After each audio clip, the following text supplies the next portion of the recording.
myself again. But it's the only... Welcome to NUFC Matters. It's Friday. I'm Steve Wraith, and as always, it's the Three Amigos show, and we're keeping it at 3 this week. So welcome to Mitch and welcome to Steve Hasty. How are you, lads? Very well. All good here, thanks, mate. Good to see you, and a big congratulations to NUFC Matters contributor Adam Beckett on his election to the NUST board. The results came in just after 5 o'clock, and in an election where, to be fair, we got 2,047 votes, which was 35.7% of individual voters. I think he deserves a massive congratulations. And you look at Linda Bush also got voted in, Thomas Concannon, Mark Corby, and Charlotte Robson. Some new faces, some of the predictably older faces getting back in. It would have been nice to see a lot more new faces on there. I've got to be perfectly honest. That's my first reaction view to it. I'm surprised, very surprised. Daniel Olsen didn't pull more. NUFC 360 is obviously one of his one of his taglines on Twitter, and I expected a few more new faces. I'm delighted Thomas is back on. Look, he does a hell of a lot of work with the FSA. He's probably one of the unsung heroes of the trust, and what he's involved in isn't something which influences the trust. He can only be of benefit. I think, I haven't seen a great deal of what Linda's done. I worked with Linda on the trust myself, and I know she's involved sometimes with meetings with the club, but she's probably one of the quieter members of the trust. Not that that's a bad thing, but I haven't seen a great deal of her. Mark Corby, I know him very well. Mark's a great guy, runs a fantastic Twitter and Facebook account looking back at a certain period in our time in the 80s and 90s. He's a cracking lad. He's a cracking musician. I think it'd be a massive benefit to the trust. Hopefully, will help take them in a different direction as well. Charlotte Robson, never heard of her. That's it, really, lads. What's your take on it, Mitch, on the trust elections? Fresh blood and new ideas is never a bad thing. As a trust grows and evolves, I'm all for evolution, not necessarily revolution. I think it's difficult if you're not someone who's a particularly well-known name within the various circles of the fan base to get yourself elected on when you're up against people who maybe are better known and existing board members. It's particularly at a time where the trust is receiving due praise from certain places. It's very hard to stand up against existing members, but I think new faces and fresh blood is not a bad thing at all. Okay, Steve? Yeah, absolutely. Very similar to you, Steve. I agree entirely. Thomas is a great lad, and will be continuing some excellent work he's done, both with Ball Flag, the work he does with the FSA, and the work that he's done with the trust already in the short period of time he's been on the board. Linda, I've met Linda a couple of times. She's been on a couple of meetings with me in the working parties that the club put in place to replace the fans forum. Those working groups have only ever met once. Like the 4 working groups have met once each. That was back in December. There hasn't been a follow-up meeting that I'm aware of. And I'm still waiting for the minutes of the meetings as well, by the way. Yes. Dear God. Then, obviously, we know Mark. Mark's been on the show. Mark's a great lad. Mark was involved with us right in the very early days with NUSC Fans United. He's a great football supporter, a great Newcastle United supporter, and as you say, a great musician and a decent lad. So that's good. Obviously, we've got Adam, which is going to be interesting. Obviously, Adam's overseas based, so it's going to be interesting to see how that interaction and what fresh ideas he can bring to the table. And like you, I don't know the fifth member. All I can say is that it's good to see the board being extended, and now they've got 9 board members. They were running on 6. So with the fresh numbers that have come in, that just gives hopefully a greater consensus and a wider consensus, and more importantly, a wider debate on some of the issues that affect Newcastle fans around Newcastle United. Good to have an expat voice on the board who understands what lots of us expats endure and go through to follow the lads. Steve, couldn't have made a better point myself, mate. I fully agree. And that's why I think we were championing Adam to get through. We really fancied having a go. And it'll be interesting as well because, things will have to be sent to him. He's not going to be one of these people who can sit in a meeting and, basically take everything in. He's, something has to be sent to him, minutes, etc. But, various things. So I think Adam's very committed, and I think he'll do a really good job. So good luck to him. Looking forward to following his progress. And of course, with him being on the show, we will have an insight into various things and be able to give you updates from the trust. And people have questions for the trust, you'll be able to ask Adam, and Adam will be able to feed it back. So hopefully a bit more transparency from them as well, which will be good to see. Mitch, it does sound like you've got some kind of Formula One racing track outside today. I think that's why Himanshu was asking if you could talk a little louder. I'll tell you what, I'll change my headset and see how things go. I don't No know problem. if these earbuds. I'll be 2 seconds. No problem, mate. No problem. So, Steve, where on earth do we start? I mean, Newcastle United haven't played this week. What do we do? Where do we start? Where do you want to go? Do we start with a big six, do you think? Yeah, let's go with the big six. The big six that nearly became the big 9, which ended up as the big 0. Absolute classic, isn't it, Steve, when you think about it? I think when the story broke last weekend, obviously just after the show, there was whispers, I think late Friday, early Saturday, and it looked as though, from all intents and purposes, this was something that was going to run and run and run for months. We all know that the EFL financially are struggling. All 72 clubs screaming. The Premier League. I mean, people forget that certain Premier League clubs will be struggling as well, but not to the extent. And when we say struggling, the vast majority of clubs that struggle are struggling because they live outside their means, if you know what I mean. So that there's a huge, big sort of problem that's been amassing that we've been talking about on the show since it began, since we started doing these, Mitch and I, as contributors with you. And I think from our perspective, we've always said there was going to be a massive change happening. There was massive movement. It wasn't in the direction that we anticipated, I must admit, or at least certainly not the way I anticipated it.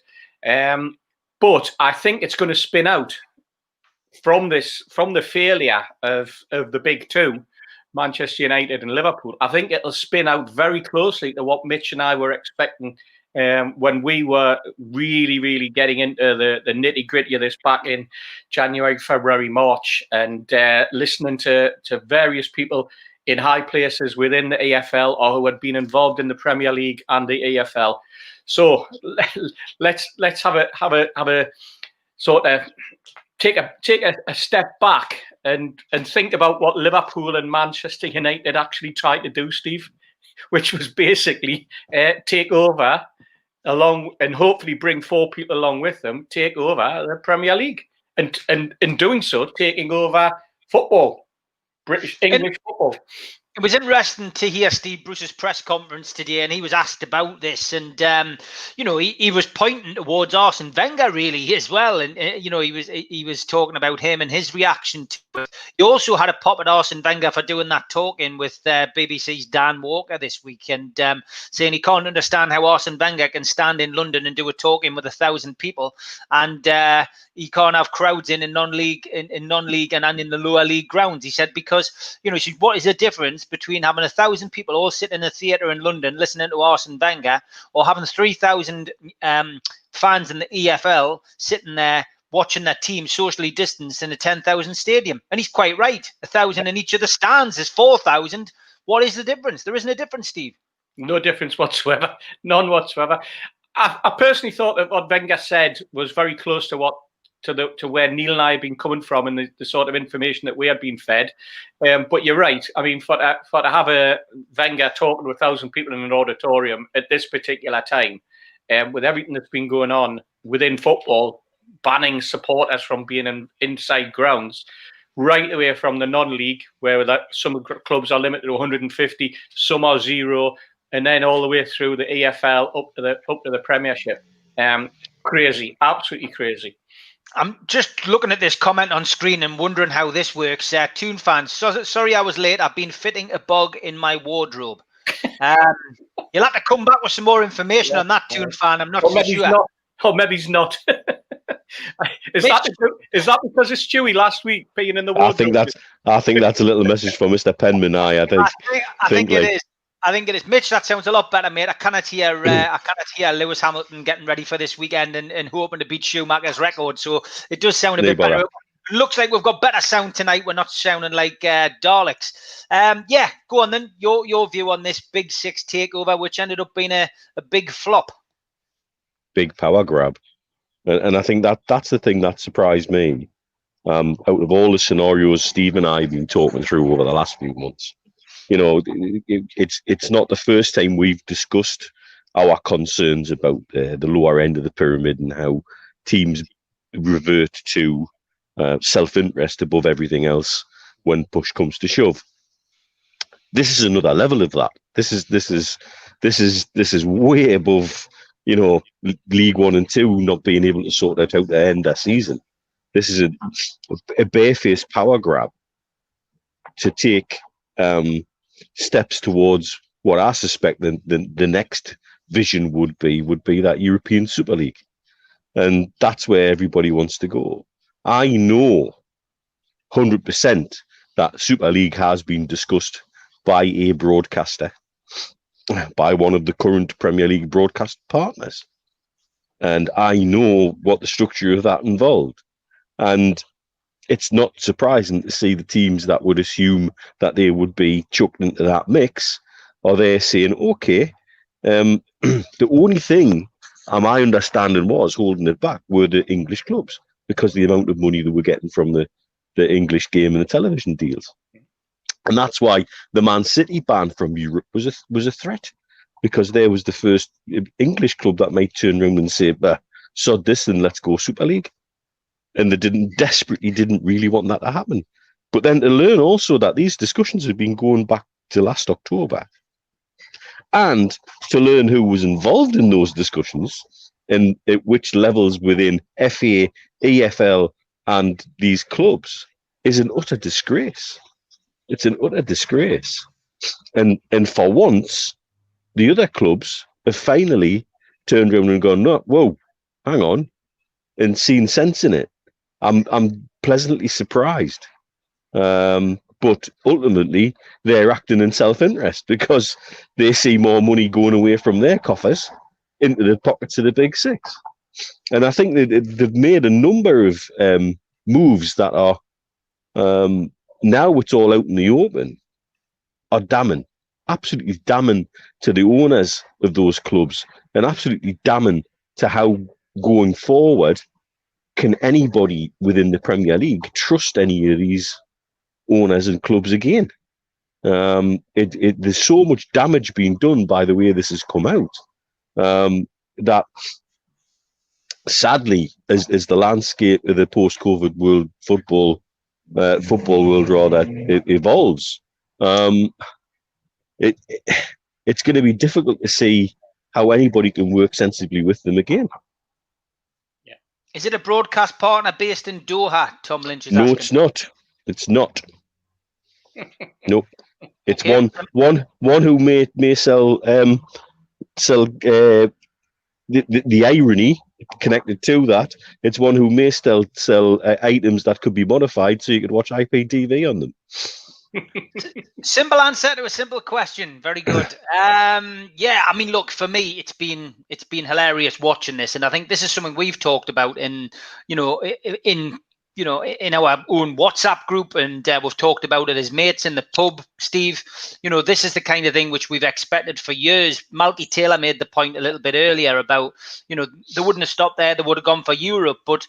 Our belief is that they've been doing and talking about this since way back in 2017, almost as long as the takeover for Newcastle United's been going on, to be honest, with Amanda Stabley.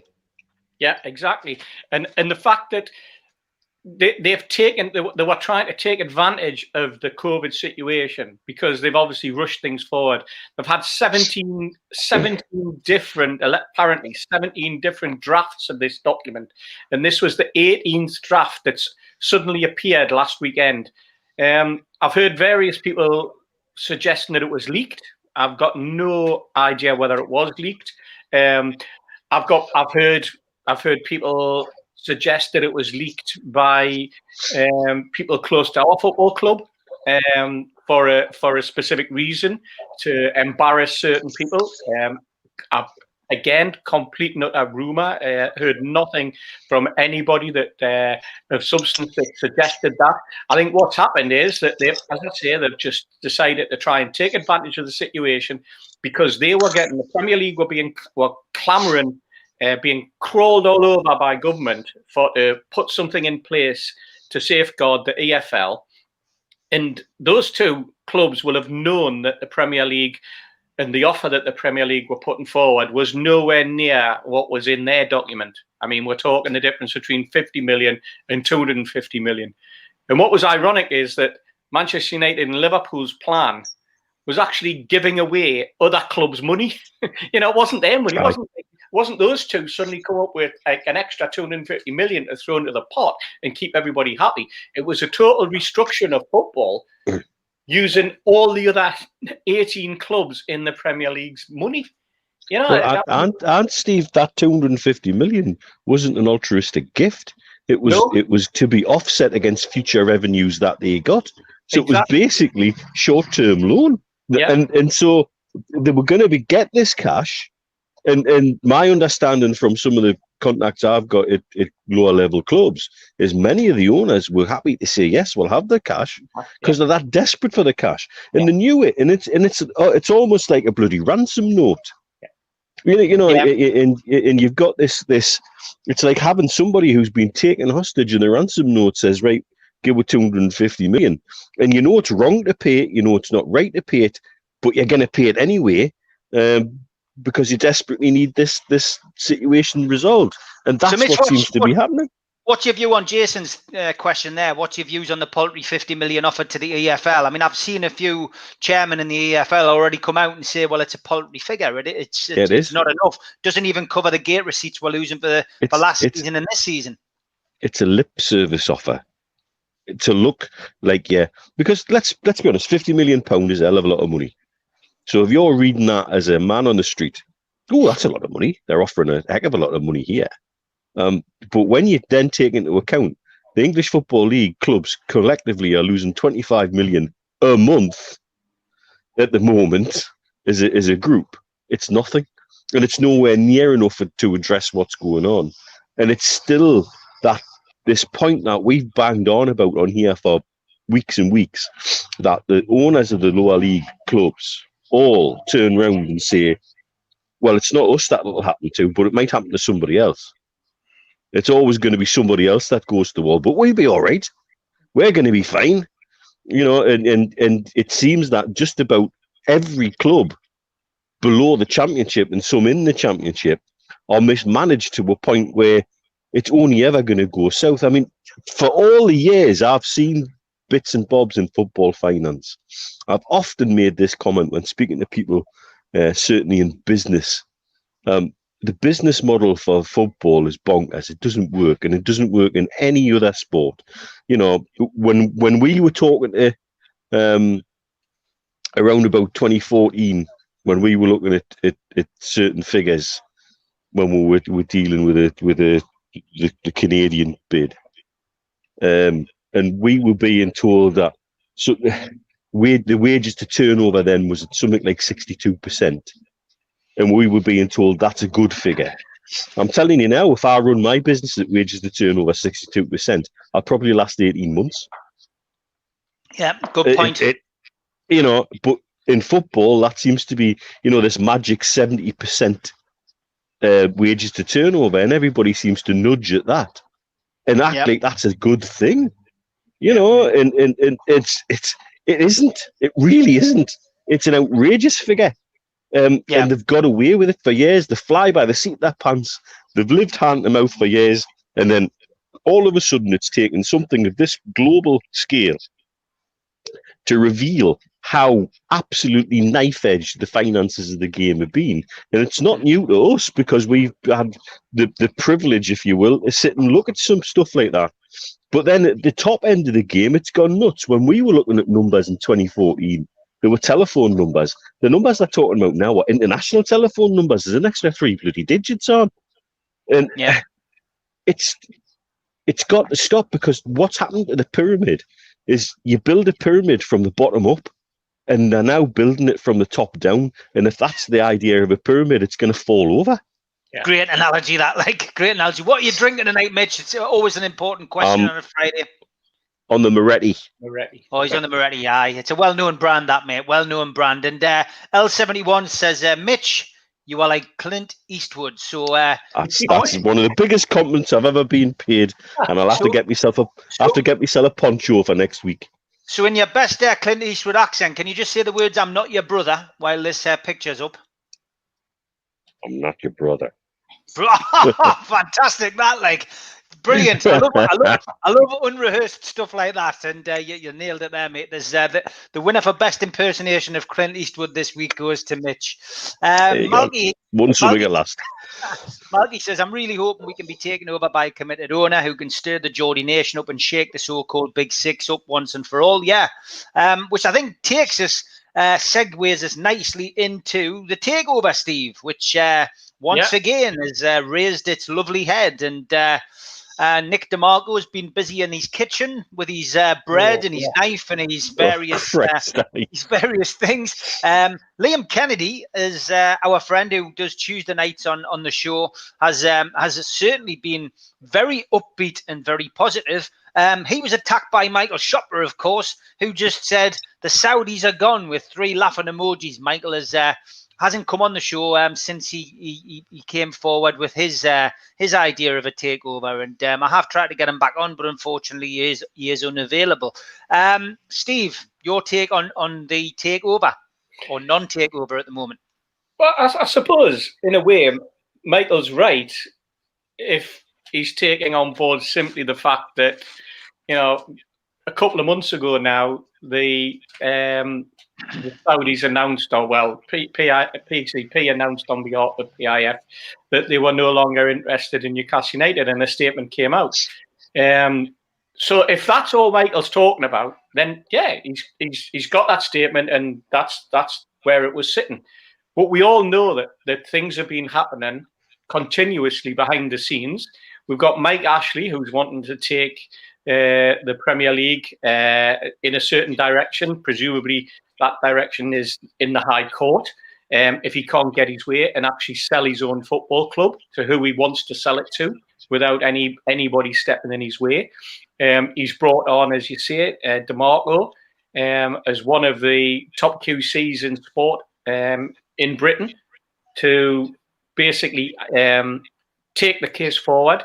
Now, I think that case is probably going to go in one of two directions. It's either going to be a long, drawn-out process that could take, upwards of 18 months to 2 years, or it's going to go down a line that would basically capture a totally different sort of scenario as to why that they've put a block on the takeover. And I think that's what's happening now. I think there's possibly two tiers, two streams that are going ahead.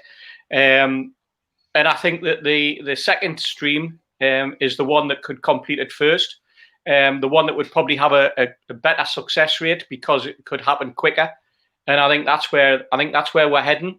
I think literally, honestly, believe Michael Chopper has just coming from that bold original statement back in June that they were out of the ball game. But we all know that they're not, because they can be brought back at any time. All the need is they need to be invited back to the table, knowing that that bid will be successful. And that's what all of this work that's being taken place behind the scenes is all about, Steve. My opinion, anyway. Yeah, I mean, look, I've made a couple of calls to both sides. I've got contacts on both sides, as everybody knows, and from my perspective, it's very positive still. And nothing has changed since contact was made 6 weeks ago, where I was literally told that it's now in the hands of DeMarco, and we're just waiting to see what happens. And I don't think anything's changed at all. So, I think Newcastle fans have done the right thing on social media. They've put it to the back of their minds, put it onto the back burner. I like Michael, got a good relationship with Michael Chopra. I don't, have any issues with him at all. I think what he's tried to do essentially is bring somebody else to the table, which of course would have benefited him had it come off. For whatever reason, Newcastle United have chosen not to take that any further at this moment in time, which would suggest that the Saudis are still very much at the table, although not physically at the table, but can be persuaded to come back should legal action, turn out to be successful. So what happens next? We sit and wait. And how long will it take?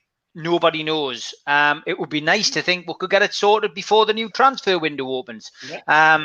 But there's so much uncertainty surrounding football and Premier League football in particular, that, is there any rush? Is there really a rush for this to go through? It'll happen when it happens is still what I say. So I just think Newcastle fans have done the right thing. Ignore it. If it happens, it happens. If it doesn't, we've got an owner still who essentially, wants to leave the club, but will continue to finance the club and continue to keep us in the Premier League because he has to. So we're actually in a better situation now than we probably were before COVID, because from our perspective, the last thing Mike Ashley can afford is Newcastle United to become a championship team, and he will insist on selling it. So whether it's to the Saudis and Amanda and the Rubens, or whether it's to somebody else, who knows? But it's going to have to be somebody now who has money. It's going to have to be somebody who can take the club that next step. So from our perspective, I think, it's a lot more positive. Mitch, what's your take?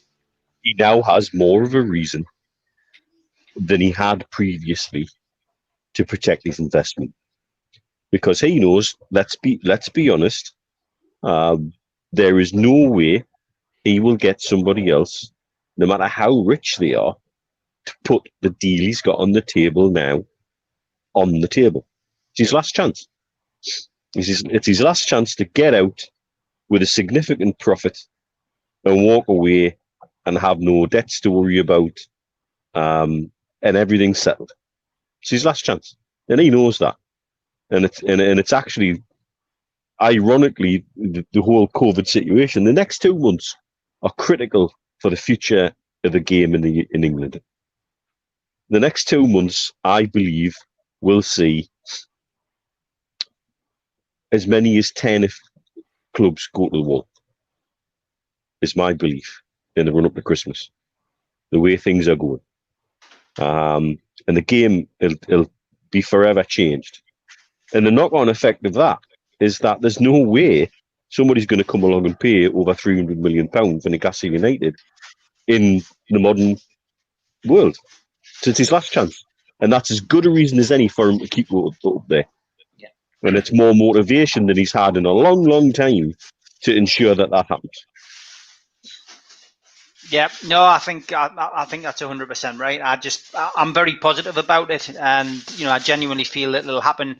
It will happen when it happens. Rich Story posted something up. I haven't seen Gary Neville's interview on Sky Sports. We'll come to that in a minute if one of you guys has seen it. I do want to talk about Rich Story's point that he made before, and I'm pretty sure he put this up on the show. Maybe it was last week and I missed it. And it was about the Spurs situation, the £125 million for the ground. I mean, what on earth, Steve, are they thinking of? That could have gone to the EFL, couldn't it? That money for the ground. I mean, that was the irony, wasn't it? That Liverpool would have been entitled to a payment for the rebuilding of their big new stand. And that was something like 40 or 50 million, wasn't it? Yep. And Tottenham, the carrot that was being dangled in front of Tottenham for to come on board was that they could get 125 million in back payment, if you like, to cover what they've spent on the rebuilding of their ground, because there was the proposal was that there was some sort of slush fund that was going to be made available. And when you think about it, you think, oh, dear, I mean, this is just like, that's what it is. It's slush fund. It's again, it's not Liverpool's money and it's not Man United's money, but it's saying to, and I think Everton, because of Everton building their ground, there was the opportunity there for Everton to be one of the clubs that were going to be included in the 9, and they would have been entitled to some sort of, like, you know, basically have the rest of the Premier League pay for the rebuilding of that ground, or the new ground, or part of it. And the same with Tottenham. And it's just like, the more and more you dug into the proposals and the plans, and as Mitch said right at the beginning, the very fact that it wasn't their money to begin with, it was basically lending the EFL and the Championship money. And what was interesting in a way was the sort of the Premier League's position.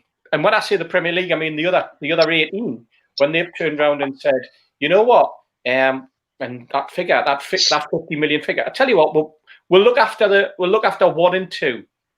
Now that tells you that there's another plan. If 1 and 2 had agreed that and taken that money, then that means that there's another plan somewhere for the Championship. And that suddenly rolls into, hang on, what's the other plan? In 18 months, are we talking about a Premier League 2? You know, is that what they're looking for? Is that the way that they would offset, for example, you know, dropping it to 18 teams, reducing the number of fixtures, but the other two, the two who drop out, they go into an extended EFL, an extended Championship, which becomes the Premier League 2 that has more money, so it basically safeguards them.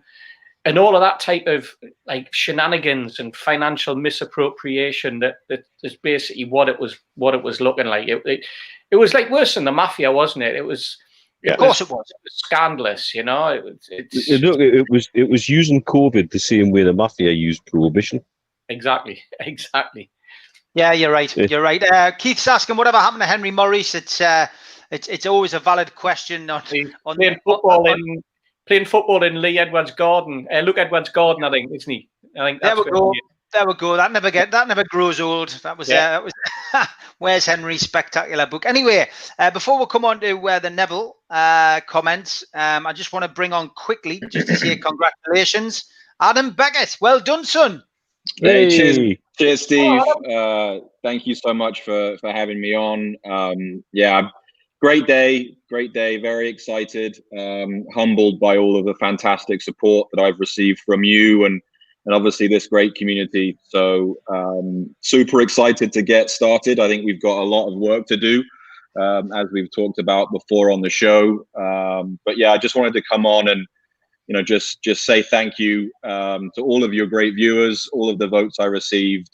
It's really, really humbling to have finish 4th amongst the group that's been elected. I think there were some really, really good candidates.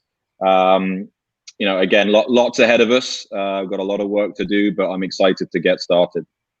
No, listen, well done, because it's not easy to put your head above the parapet and to get involved in anything, you know, and to get the votes, to get yourself on the board, especially being overseas, which somebody's already mentioned tonight, is special. So, you know, from your perspective, you've got, as you say, you've got work to do.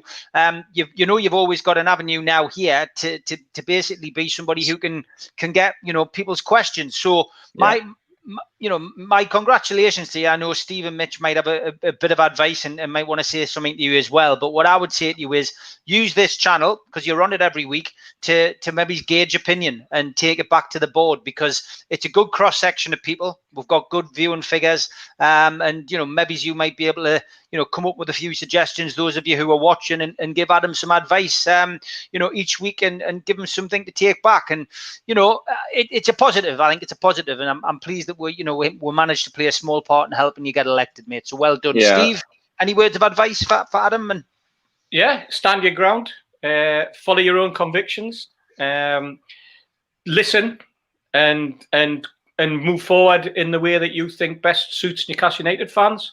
That's the advice I would give. But that's what you would have been doing anyway, Adam. Perfectly honest, I know that for a fact. Yeah. Because that type of, you know, that was very much part of your agenda when you put your manifesto forward. So from my point of view, congratulations, well done, and good luck for the future. Thanks. Mitch.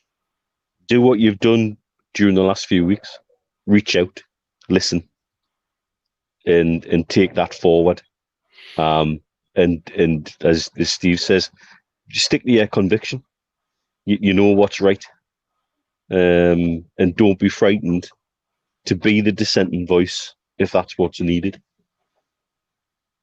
Yeah, that's great. That's great. I appreciate that. And Steve, going back to what you said about listening, I think that's the most important thing anyone on the trust board can do is listen to the fans. You know, I was really excited to see that participation in this election went up more than 10%, which was really, really important. But I made the point when I was last on the show with you guys that I felt like we had to have more participation from members, and it wasn't good to just have 14,000 members if more people weren't going to be part of the conversation. So I think it's part of my role and part of the trust role to make sure that people are engaged, people are taking part and trying to make the trust better for everybody. And certainly listening is going to be a massive part of my role on the board and working with them to take things forward. And yeah, you're right. I probably will be the discerning voice a couple of times, and that's good. That's what the trust needed. That's why it grew to the size that it grew to.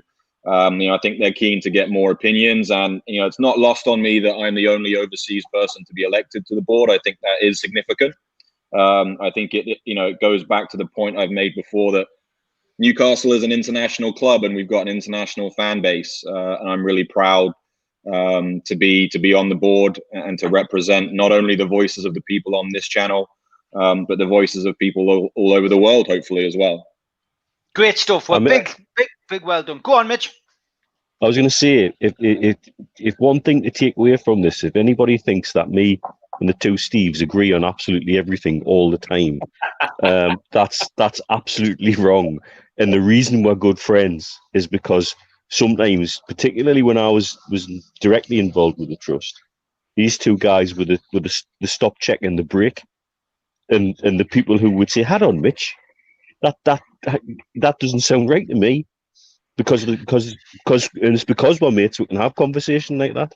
Yeah. I always used to bounce stuff off of a good mate of mine, John Melrose, because John sometimes would take totally different perspective that I was expecting, and we would sit sometimes and vehemently disagree over stuff, but we're still good mates, and it's the same with these two. Yeah, and that's what you need. You need your critical friends around you, who sometimes will just pump the brakes for you when you're getting ahead of yourself. And I think that's super important. Yeah, well said, mate. Well said. Adam, go and have a well-deserved beer. I know it's probably morning time for you at the moment. You've probably got your daughter, so maybe you can't do that now. But go and have a well-deserved beer. Go and have a well-deserved beer at some point, mate. Listen, congratulations. It's never easy to put your head above the parapet. You've done it, mate. Well done. Best of luck in your term, and best of luck to everybody who's been elected. As I say, I'm a member of the trust, and hopefully we can, support you, and you can, use this channel to your advantage, mate. But enjoy your day, mate. Well done. All right. Cheers, guys. Thanks so much. Well Talk done. to everybody soon. Well done, mate. Adam Beckett there, who has been newly elected to the Newcastle United Supporters Trust Board, and I'm sure he'll do a good job. Absolutely brilliant. Okay, Gary Neville. Mitch, did you hear it? Steve, did you hear it? I haven't heard this interview. What are people talking about? I've not heard the interview, but I assume it's about the whole the alternative proposal that's been put together by Bernstein and other former FA members, etc. That's right. It's known as the Blackadder plan. The what? The Blackadder plan. The Blackadder. The cunning plan. It's a cunning plan, yes. Right, okay. I mean, the thing that comes out of that, from what I've read about it, is the concepts are great. The 7 or 8 points it is that they make at the end of it are all very valid. But it's firstly nothing that's not been known in football for at least the last 18 months. So it ain't new. And actually all it doesn't come up with anything that's going to address the problems. It just creates another talking shop that's going to create a bit more JoJo. And that's not what we need right now, because there's going to be double figures of clubs going to the wall by the end of this season, if not by Christmas. Yeah. You don't need a plan that's just going to talk about it while the clubs go pop. Absolutely crackers. That's my feeling on it. And look at Gary Neville has got vested interest in it with Salford, and therefore he's an owner. And so, in some respects, it's interesting to see someone within the game who has at least tried to always put his money where his mouth is. You know, as a pundit, he was forever criticising managers, and then when he did get a go at managing, he didn't exactly cover himself in glory, and came out afterwards saying, actually, maybe it's a bit harder than I thought it was. So in some respect, there's a lot of stuff there. I've seen the words magic money tree come across, and that's again what this plan to me reads like. It's all very well and good to come up with these ideas, but where's that moolah actually going to come from, and how are you going to distribute it, and how are you going to decide that that's fair? Yeah, exactly. Rich, Rich, it's a great point. I'm glad you persevered and put that back on this week, mate. That Spurs thing was horrendous. And you're right. Does it mean every club should get a rebate for all their developments? Loads of questions coming in, lads. So we're gonna have to. I want to try and get through them because everyone on a Friday seems to have something to ask us. So maybe we'll keep our answers a little bit shorter, and we'll get into as many of these points as we can. First of all, L7's asking, are there t-shirts left? Yes, there are, mate. You can get them from NewcastleLegends.com. So I'll do a quick plug for them and a quick plug of the sponsors. There's the t-shirts, NewcastleLegends.com. We've got those on the site now. We have got the mugs, which people keep asking about as well. So big thanks to Q-Tech. Big thank you to Q-Tech. He's knocking these out, and from my perspective, he said, "Would you like to do them?" Because people are asking about them. So there you go. There's the mug. Very kind of him to do that. qtechshop.co.uk. They do pool tables and snooker tables, and obviously they're a sponsor of the show. And we're coming to the end of the sponsorship from Darren Baldwin. I had a lovely email off him this week saying that he really, really wanted to thank us for everything he'd done. He's had some great exposure, and he's going to come back and support us in the new year to continue paying for StreamYard. Big thank you to Darren Baldwin, local independent family business. We have a new sponsor lined up for next month, which is absolutely fantastic. So thank you to all of the sponsors. And yes, Christmas do. I will mention that. 27 tickets left for the food banks. Christmas do, 4th of December. And that's hosted by myself, Lee Clark there to do a talk-in. We'll have Steve Hasty there. Liam Kennedy's going to be there. As long as COVID allows, John Gibson and Malcolm will be there, along with a few of the lads and a few of the lasses who you see on the regular programmes. NewcastleLegends.com, £12 a ticket, 7 o'clock kick-off on the 4th of December at the Tyneside Irish Centre. Malky Taylor, he's saying, out of interest, which teams do we think will finish in the top 7, bearing in mind the bizarre results that have taken place? Steve? I think you look at Everton, and I think they've had a fantastic start this season. I think they've got a great manager, but I think they bought an excellent player in James during the summer, who I think is a breath of fresh air for them. And I think that with Calvert-Lewin firing on all cylinders, they are definitely a force to be reckoned with at the moment, or they seem to be. So I wouldn't be surprised at seeing that Everton there or thereabouts challenging for a top 4 place. Chelsea, I'm not too sure about Chelsea, because although they've got a wealth of talent, I'm not that convinced by the manager. I'm not convinced that he actually knows what he's doing at the minute.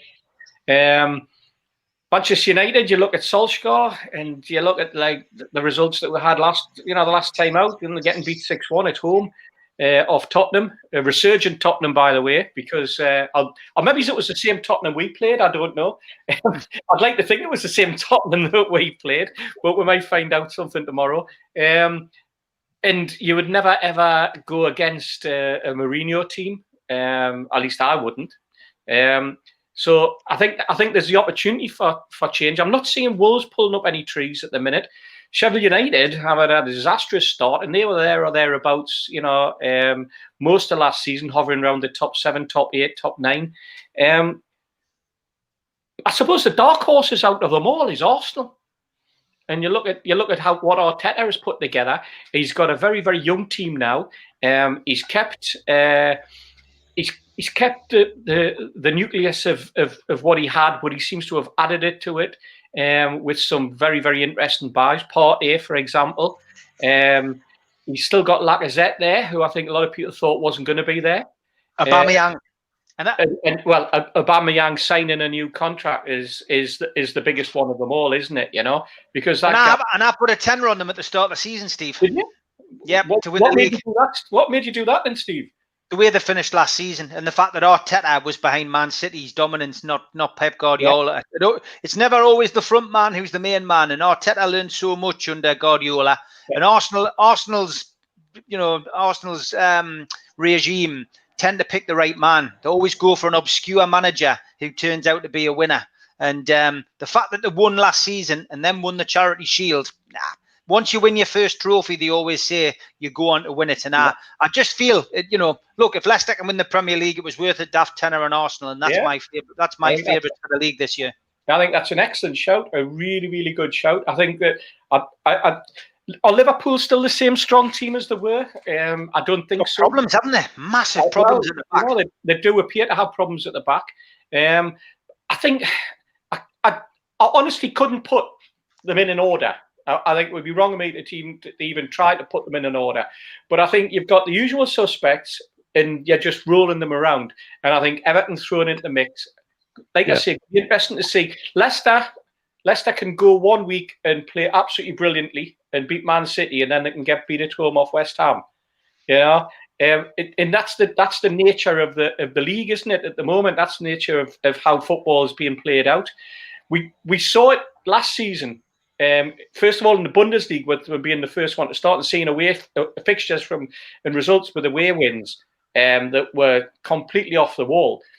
And then we saw a little bit of it, but then it settled down last season. I mean, our only sort of away performance of any note was the one against Bournemouth. But we're seeing it this season.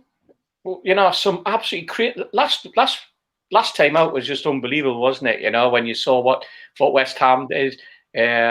When you saw what Palace have done, Palace have strengthened again. I notice, you know, they're buying other players. West Ham have well, we know it's 7 o'clock. We'll know whether they did get Valderrama, but apparently only on loan, not a £25 million deal because of some mix up with his medical or something like that. But they're supposed to be taking something forward on there. So it's going to be really interesting. I wonder if we could get in the mix. I wonder if we'll be in the mix. I wonder if Steve Bruce has got him in it among him, and the squad can actually push on and play the attacking football that, you know, that on face value, and you look at the players that we've got where we can play attacking football, if he can tighten up the defence, but we can still be encouraged to play attacking football, who's to say that we can't be in the mix as well? Over to Mitch now.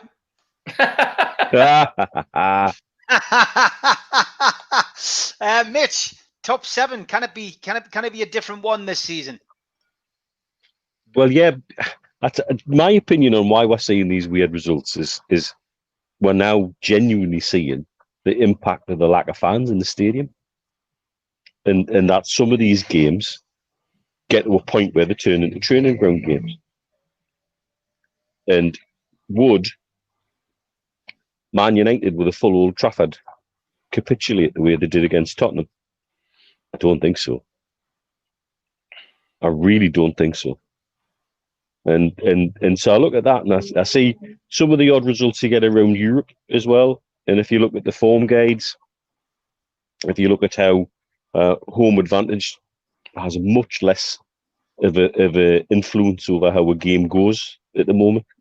If you look since the stadia, were closed, and if you look at that over the whole, not just in England but across Europe, that home advantage isn't home advantage, not the same way it is. And I think that's why we're seeing some of these weird results. You know, and when we're talking about this, you know, about what do we look at as success, and you know, you look at the league table, and we know we're not watching the best of football at times, but yet somehow we've been getting results, and there we are. We're sat in a position whereby you keep that going, you just don't know. It just depends on how long it goes we're able to push it on for and how much is in the squad. That signing of ESM to a new contract, I suspect that's going to give the dressing room a big boost, huge boost. Let's talk. That could be used. Let's talk about that then, because you've moved into that area. ESM, new contract. I mean, look, we're always scratching our heads when there's a new contract in Newcastle. We're just thinking one thing. Well, that means you can sell him for a vast amount of money now. But let's be serious for the moment. It's the takeover is still in the offing. It's a positive, isn't it? We've signed him on a long-term deal, and he's very positive. His stuff on social media is always great, and he said he did it for the fans. And I genuinely, I know a lot of players pay lip service, and say things and kiss the badge and all that rubbish. But Saint-Maximin's built a really good relationship with the supporters, hasn't he? And that was very heartfelt. Yeah, very definitely. much. I remember he started last season when he turned up at the food bank, and he did it off his own bat. He contacted Stuart and said, I'd like to come along. He wasn't pushed by the club. He wasn't pushed by us. He made the approach, and he turned up, and it was so funny. He turned up. He was 20 minutes late. He said, I'm late because I've just picked up my new car. And he had Lee Marshall had came with him, and he had said to Lee, I don't know the way, so I'll follow you. And of course, Lee's trundling along in a Fiesta or something, and he turns up in this top of the range Merc. And it was a beautiful car. He got it parked up, I remember. And then when we'd finished at the food bank, he got in the car and he suddenly wound the window down and he goes, I've forgotten how to start it. I've forgotten there's so many buttons to do and get it moved, because he literally only picked it up, But the time he spent at the food bank, he was there for a good hour and a half. He talked to all the kids that were there. He talked to all the helpers. He went behind the counter. He listened. He talked and support the food bank. He talked about his life. He talked about what it was like where he was brought up in France and this type of thing, And it was really good. And you knew that this was like a genuine lad. You knew that he was serious, and he had a serious side to him. But you also knew you had a little twinkle in his eye, because that twinkle in the eye also twinkles down on his toes as well, because it's the way that he plays football. And I think he's that sort of buoyant chap who plays football and lives his life in exactly the same sort of exuberance, if you like, but always having his feet firmly planted on the ground as well. And he just came over as a real genuine person. And I mean, we've seen the performances you put in. We know how electric he can be. But I mean, we spoke about it, I think, last night when we were talking about the past games and goals that we've seen. And he does have a bit of a Ben Arthur about him, because all of these Mavericks do. That's what Ben Arthur was. That's what he is. That's what Robert was. Often they're difficult to manage because they want to do their own thing, because they can do it. They've got that ability within them to be able to take a game by the scruff of the neck, or to do something flamboyant and flashy on the pitch, not just off the pitch, And I think that Newcastle signing and extending his contract can only be a massive, massive plus for the football club. And I'm not going to get into it means he's worth more or anything like that. To me, it's shown the club has actually listened, watched, and seen what this lad can do, and wants him to be part of whatever the club's plans are going forward. And from a supporter's point of view, that can only be a good thing, Steve. Go on, Mitch. Did you want to put in there? No, it's. I think it's sensible also from the club side of view, and it's actually looking like he's learned some lessons about protecting assets. Yeah, and sticking a 6-year contract under his nose and saying, right, well, there's another asset protected, and that's not a bad thing at all. It's something that definitely could be used. And tomorrow I will be saying to him, I know we'll probably talk about the game coming up later on, but I'd be saying to him, every chance you get, run at Maguire, because the lad's a yellow card waiting to happen.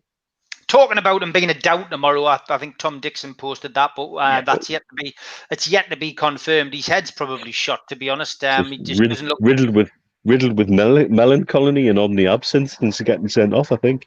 Yeah, definitely. I think he's got other things on his mind, unfortunately, and it's how certain players handle them, I think. Wayne Bennett says, I hear that Bruce will be financially backed in January. What is the realistic budget he'll get, or does it depend on if we are struggling or not?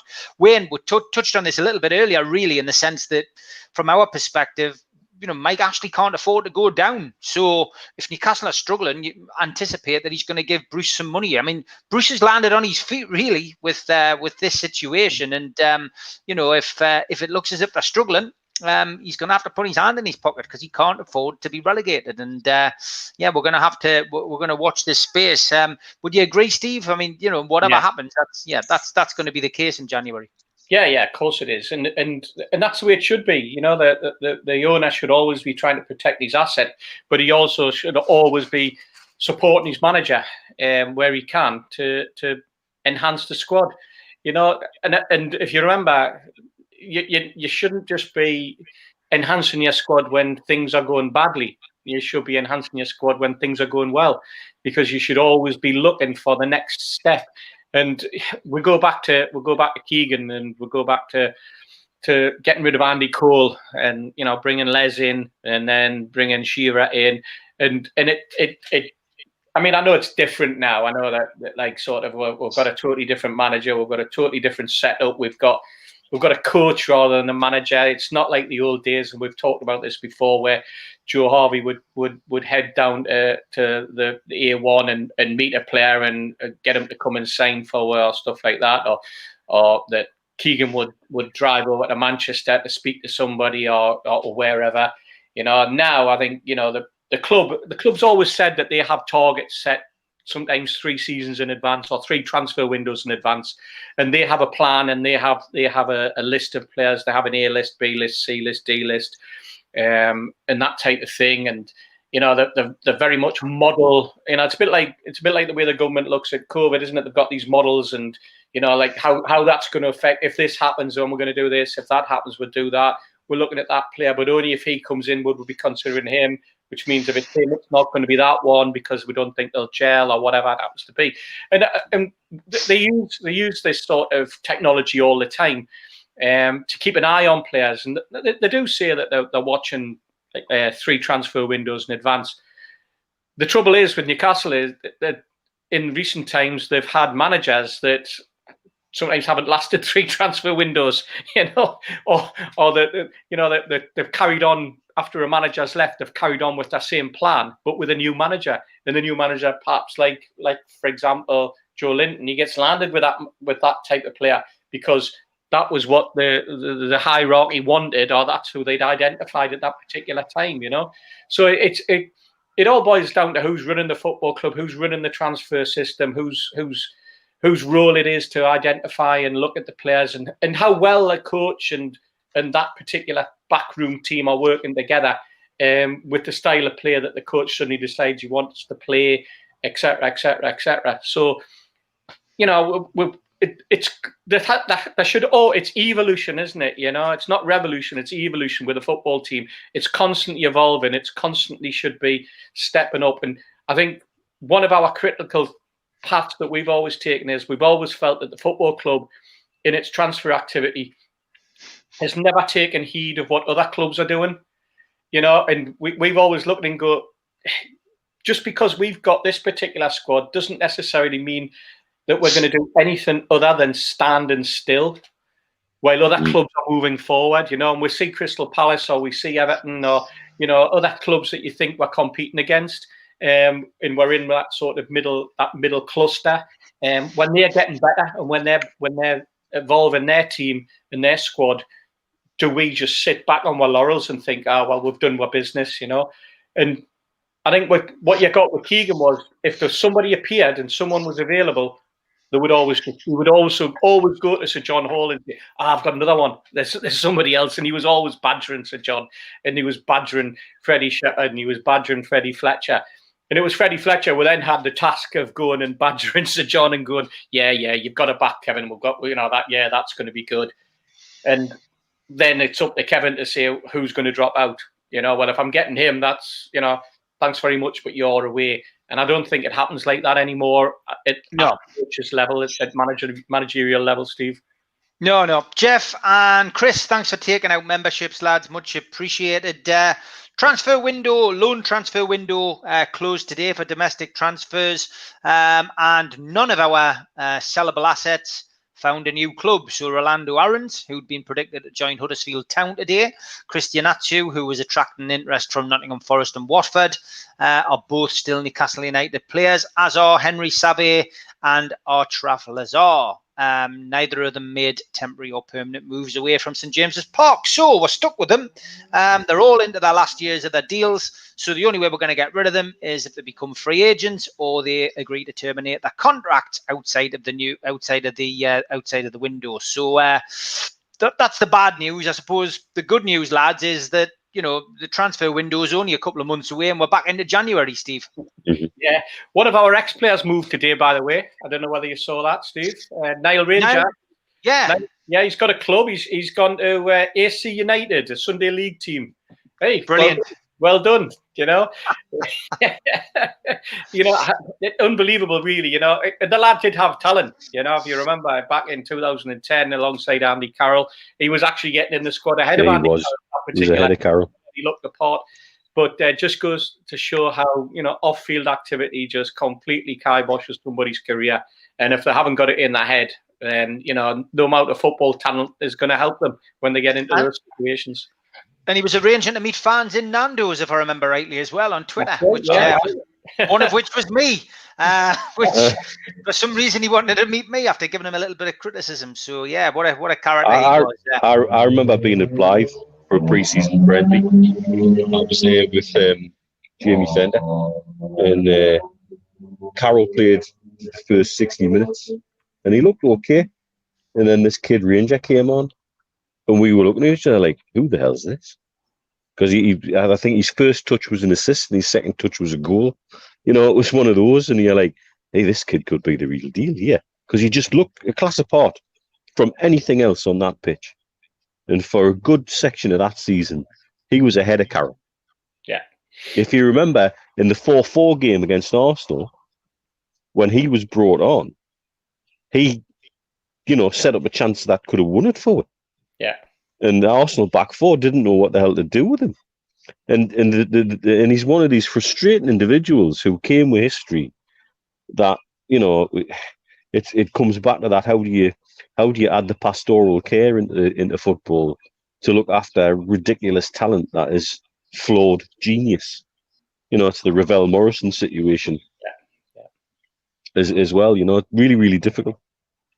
Yeah, somebody asking what odds did I get for Arsenal? It was 30-1 on the tenner. So a nice little bet. I'm just checking up now, and the odds are still worth it. So anybody fancies a flutter on Arsenal at a lot of these online betting things, they're still at 25s. Man City's 5-4, Liverpool's 11-8, Chelsea's 14-1.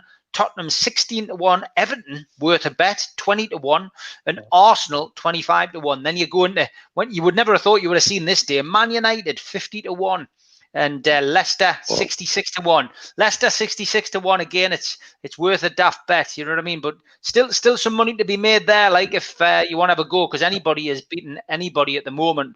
I'll tell you what, Steve, that would be a nice little return that would normally have gone towards paying for your season ticket next season. But yeah. but you're probably like everybody else. You're probably well in credit and looking for a refund from the club at the moment.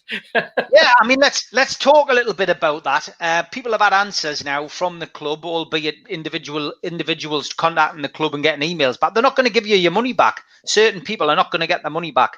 That they're going to revise it, Steve. What's your thoughts on that? Well, there are people out there that need that money back. Quite frankly, they need the money. That there's lads out there that are really struggling. Their families are struggling. There's people out there that have lost jobs. There's people out there that have been furloughed for a long time and are now being made redundant. There's a lot of people who are furloughed and now are on the furloughs coming to an end at the end of the month, and they're thinking, "What am I going to be? What's going to happen?" We've got the risk of going into tier 3. which means a lot of people that we know that work in the industry, people that you know very, very well, Steve, who are going to be really struggling because they don't know where they've just gone back to work in pubs and clubs, and now they're suddenly finding that those opportunities could be pulled, that rug could be pulled from under them. So it's the club.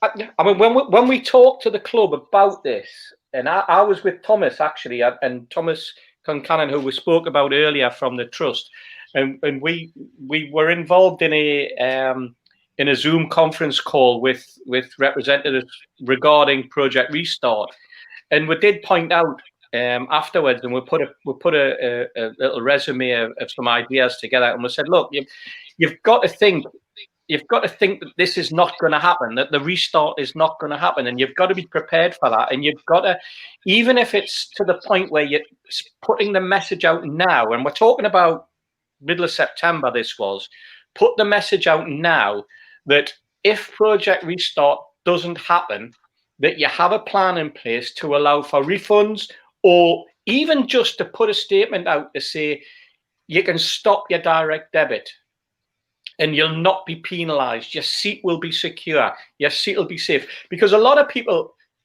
are paying the direct debit simply because they're frightened of losing the seat, position in the ground, where they've sat for 15, 20 or 30 years. They're frightened of that.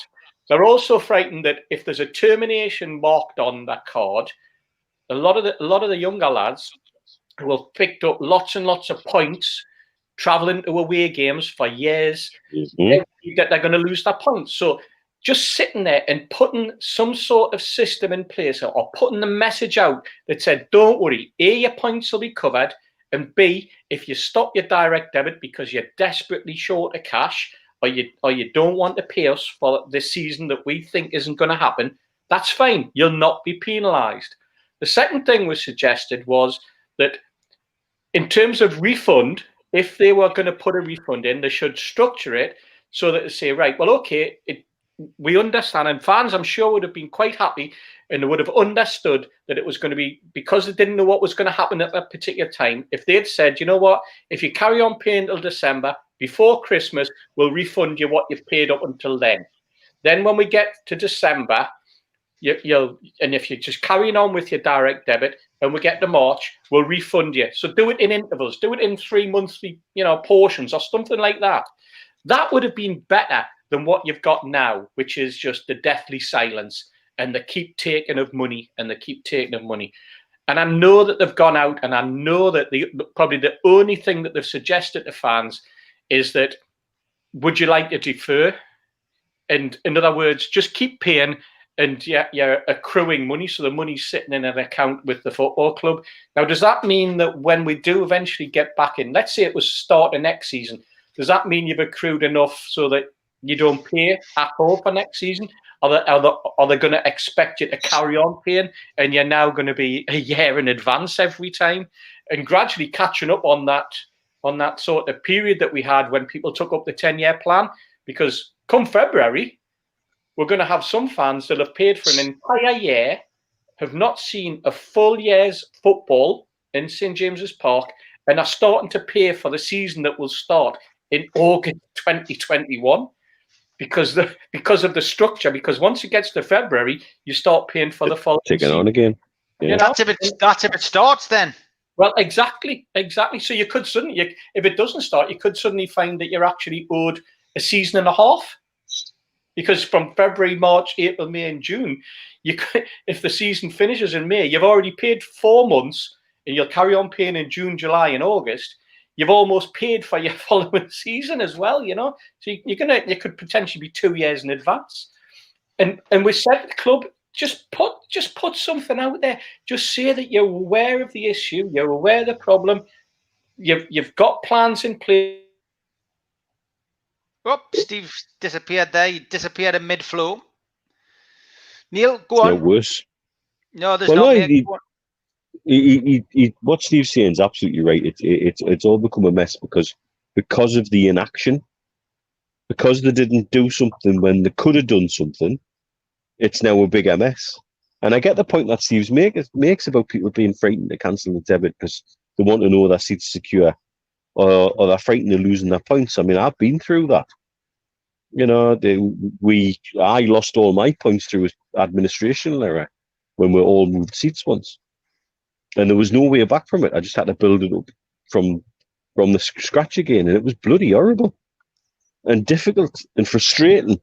So I get all of that. I get why people are keep going, but in current times, it's worse than tone deaf to be seen to be inactive on it and not coming up with solutions, or at least reaching out. I mean, I know they reached out at the start and they offered season ticket. Do you want to have credit towards the next season and keep paying, etc.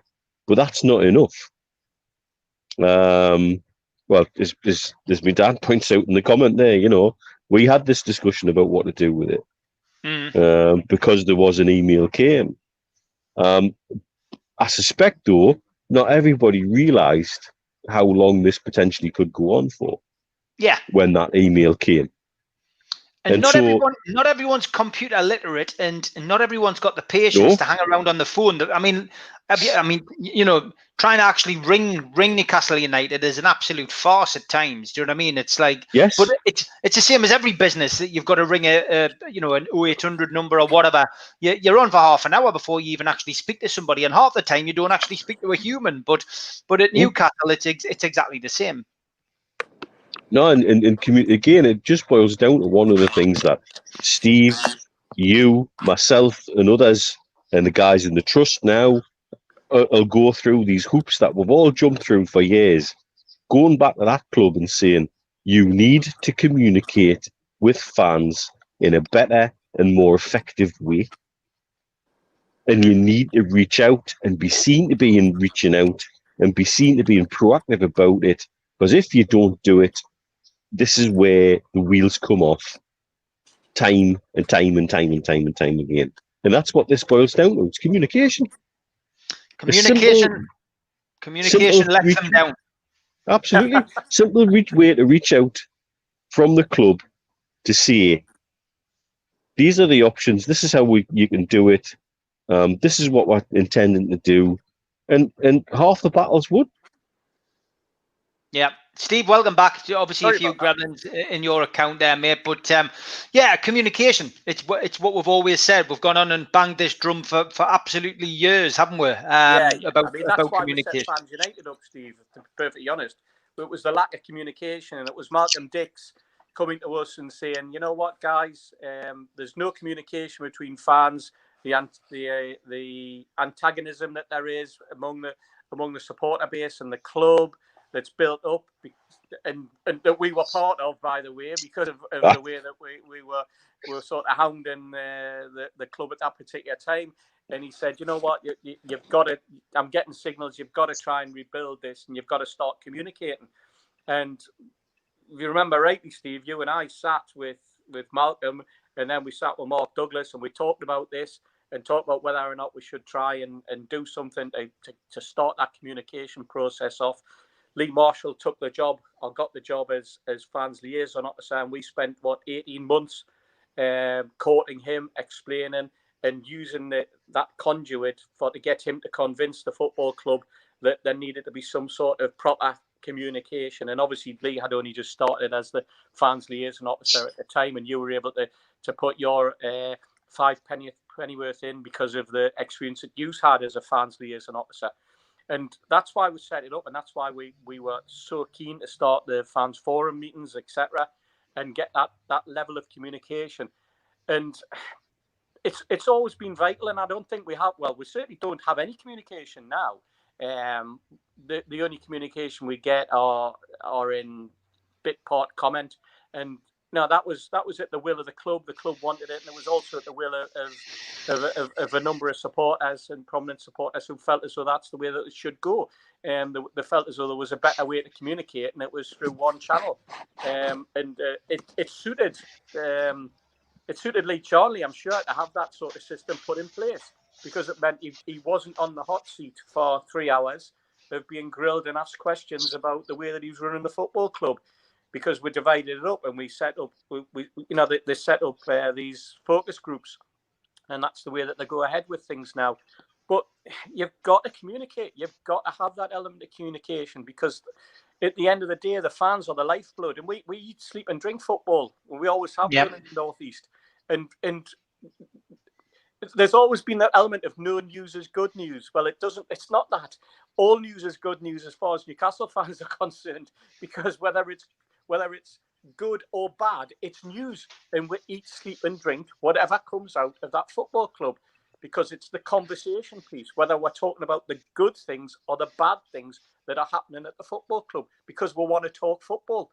That's what it's all about. That's what we were all about, and getting the football club to buy into that, and realising that the more that they listen, the more that we all talk, the better we could make that football club operate.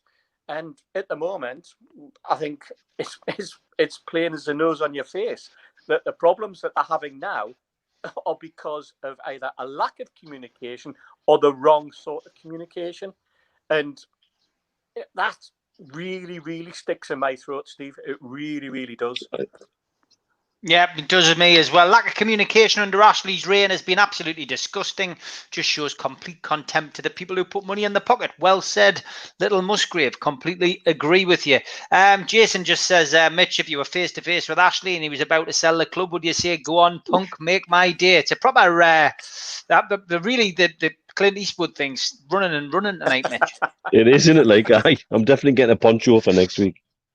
Live Goals says Andy Cole recently said he never wanted to leave the club. In your opinions, if we kept him and Ferdinand came in, but no Gillespie, Rule Fox and right wing instead, would Newcastle have won the league? What a good question.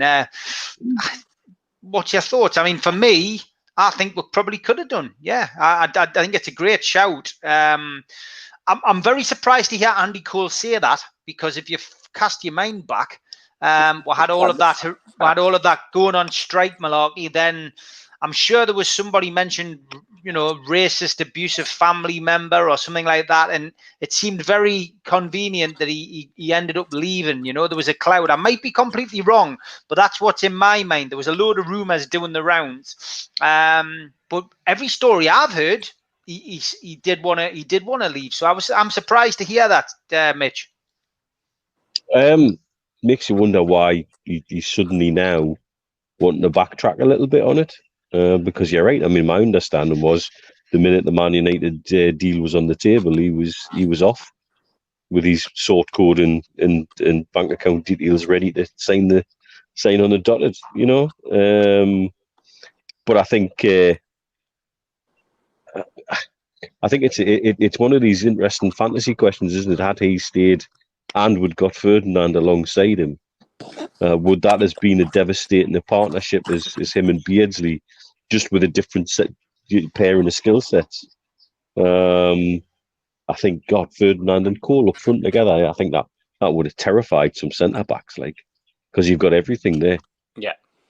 Yeah, I mean, Beardsley made him. There was no question that Beardsley made Andy Cole into the footballer he was, because he made Andy. I mean, Andy Cole, in terms of reputation, he was just another young striker. And if we wanted to compare him, you're talking like in this day and age, you're talking about somebody probably of the ability of Tammy Abraham or somebody like that coming into a football club, being able to score goals in the league, but not pulling up any trees. Probably would have been very similar in and out of a squad, in and out of a team.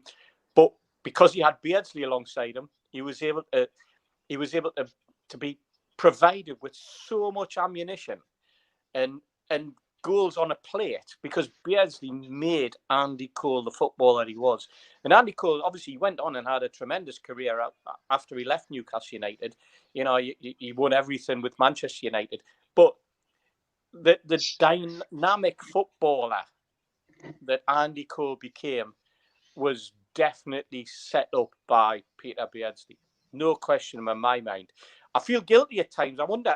I mean, I only met Andy Cole once in the time he was at Newcastle, and that was for, believe it or not, was for the Great North Toddle. I know that sounds ridiculous. We had the where did you finish, Steve? I didn't finish at all, Steve. Naturally, why would I want it? What happened was there was a friend of ours worked for the BBC. He was a producer, and they'd set up this that obviously would have the Great North Swim, the Great North Run, and they decided to do this thing around Gossip Park called the Great North Tunnel, and they wanted to do to do a photo shoot. And the friend who worked for Tyne Tees contacted a mate of mine who we drank with in the pub, and he said, "You've got a grandchild, and your pal Steve's got a daughter the same age. They're only about 2.5 years old. Could you bring them to Gossy Park? And we've got Andy Cole coming along." So we turned up, and you can imagine you've got like there was probably about 3 or 4 toddlers dotted around, and he was supposed to stand and hold hands with them. He turned up in a creamy white smock coat, right? And you could just see him looking, thinking, "Keep them away from me. Keep their sticky, mucky hands away from me." But the lad didn't have the confidence to say that. So he was standing with these kids in this photo shoot, and I had to walk along. And my daughter still got the photograph. Like I said, she was only 2 years old. She's 28 now. And she's still got the photograph of her and Andy Cole and my pal's grandchild and a couple of other little toddlers. And you can just see the panic on Andy's face because he's thinking, if these sticky paws go on my coat, this coat's cost $1,000 or whatever, you know. I don't know what sort of make it was. But it was the sort of coat that you look at it and you know, I wouldn't do the painting and that. It looked like it was one of those clippy things, you know. But it was obviously, you know, London-centric, London Vogue fashion. It wasn't... Put it this way, neither of you two would have been seen dead in this coat, I can guarantee. Even in 1991, you wouldn't have been seen, or 1993 it was, you wouldn't have been seen dead in it, you know, and guaranteed. But that's the only time I met him, and I thought, what a quiet lad. Something about him, really quiet. I met him again at the NUFC Foundation event a couple of years ago, when the food bank won an award. And we sat, and there was myself and Bill Corcoran and Lady Elsie and Andy and one of his pals, and we sat watching a firework display that was going on before the event. And obviously, he'd only just recovered from a very, very serious operation, which we all know, and he's had these terrible medical problems that he's had with his kidney, and he's had a transplant. And we chatted, and you know what? He was still the same. He was still the quiet lad. It again came over as not the exuberant ex-footballer that you imagine a lot of these players are. You know, they're sort of full of themselves. Again, he was still the quiet bloke, the lad who seemed totally out of his comfort zone. You know, and I think that's just part of his personality. His personality came alive on the football pitch, no question about that. That's where you saw and that's where footballers' personality should be. You know, that's where we want it as fans. We want to show that personality on the football pitch. And for me, he was one of the best strikers we've ever had. You know, but I'll go right back to the very start of this. 5 minutes ago now, Peter made him, no question. No, I'd agree with you. You know, and Tom, I take your opinion on board. I mean, you know, the thing that really turned Newcastle fans against him was that celebration on the pitch where he was singing "Cheer Up, Kevin Keegan." And I've got to be honest. I mean, I did try to put him on about 9 bar years ago for a talk in. Yeah. I couldn't sell the tickets. That tells you how much Newcastle fans have turned against Andy Cole, and I think it's unfortunately something he'll never be able to get back because of that one incident where, you know, he was celebrating a defeat against Newcastle. And Mitch, it's hard because he gave some great service in that short spell that he had with Newcastle. Well, him coming out with that totally sits at odds with it. I've seen him out here a couple of times at talk-ins. I'm good mates with a lad called Mo, who used to be the chairman of the Man U supporters club out here, and Chris McCarty of Dubai Eye Radio. He's a big Man U fan, and he does lots of talk-ins with quite a lot of the ex-Man U players here. And every now and again, I get invited along to come and see them. And it totally sits at odds with stuff he said over here when I've seen him. There's no doubt about that. Whether he's trying to regain a little bit of favour because he's got a book coming out, I don't know. Yeah, somebody's mentioned that about the book coming out. It's a well-timed story, perhaps, for that, you know. But lots of comments coming in about that. Fans were being Bashir to smash Cole's record. Yeah, a lot of negativity towards him, and it is a bit unfortunate. It's a shame. Yeah, because, well, of course it is. You know, if you look at what he did in a black and white shirt, I remember being kind of nonplussed when Keegan signed him, because he was an Arsenal reject who wasn't exactly pulling up trees at Bristol City. Yeah. You know, and 1.75 million then was a bloody big outlay. Yeah. And you know what? He literally didn't fit the shirt, did he? Because No. every shirt he wore seemed to be too big for It him. was huge. Aye. I mean, God knows whose shirt he took over, because every shirt that he was the baggiest shirt you've ever seen. You know, whether there was nothing inside that shirt, I'm never too sure.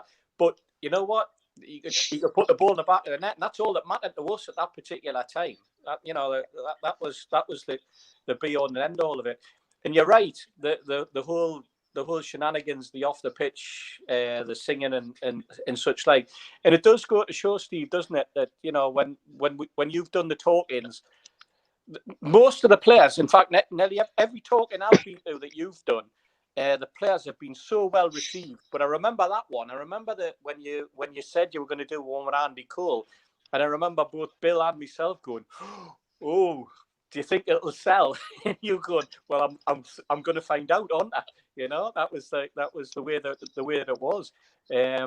But when you think of some of the players that you have done talkings with, that quite frankly, they had a career at Newcastle, but not in terms of the goals they scored. But what they did was the fans respected what they'd done because of the way they left and because of the way they spoke about the football club. You cannot speak about the football club in that way 20 odd years later. It just doesn't wash. It was that when you think of like Liam O'Brien, for example, and the talking, or you think of Darren Peacock and the talkings you've done with him, and Brian Kilcline, and people like that, and that's the same era. But we're still listening to those guys. Be interesting if you put a talk in with Kevin Nolan now after some of the things that Kevin subsequently said, because the last two we had with Kevin Nolan was great in 9 Bar, very very good evening, and he was and everybody enjoyed his company and enjoyed his patter. But it just goes to show you just got to say something out of turn, and it can come back badly on you. Yeah, it's unfortunate. As I say, he was a legend at Newcastle United, and you're right. Yeah, Kevin Nolan probably would be slightly different now, but that's the way it goes. Just with you talking about coach, Steve, I've been searching up a picture actually of me with a particular coat on, and let's see whether you can work out whose coat it is.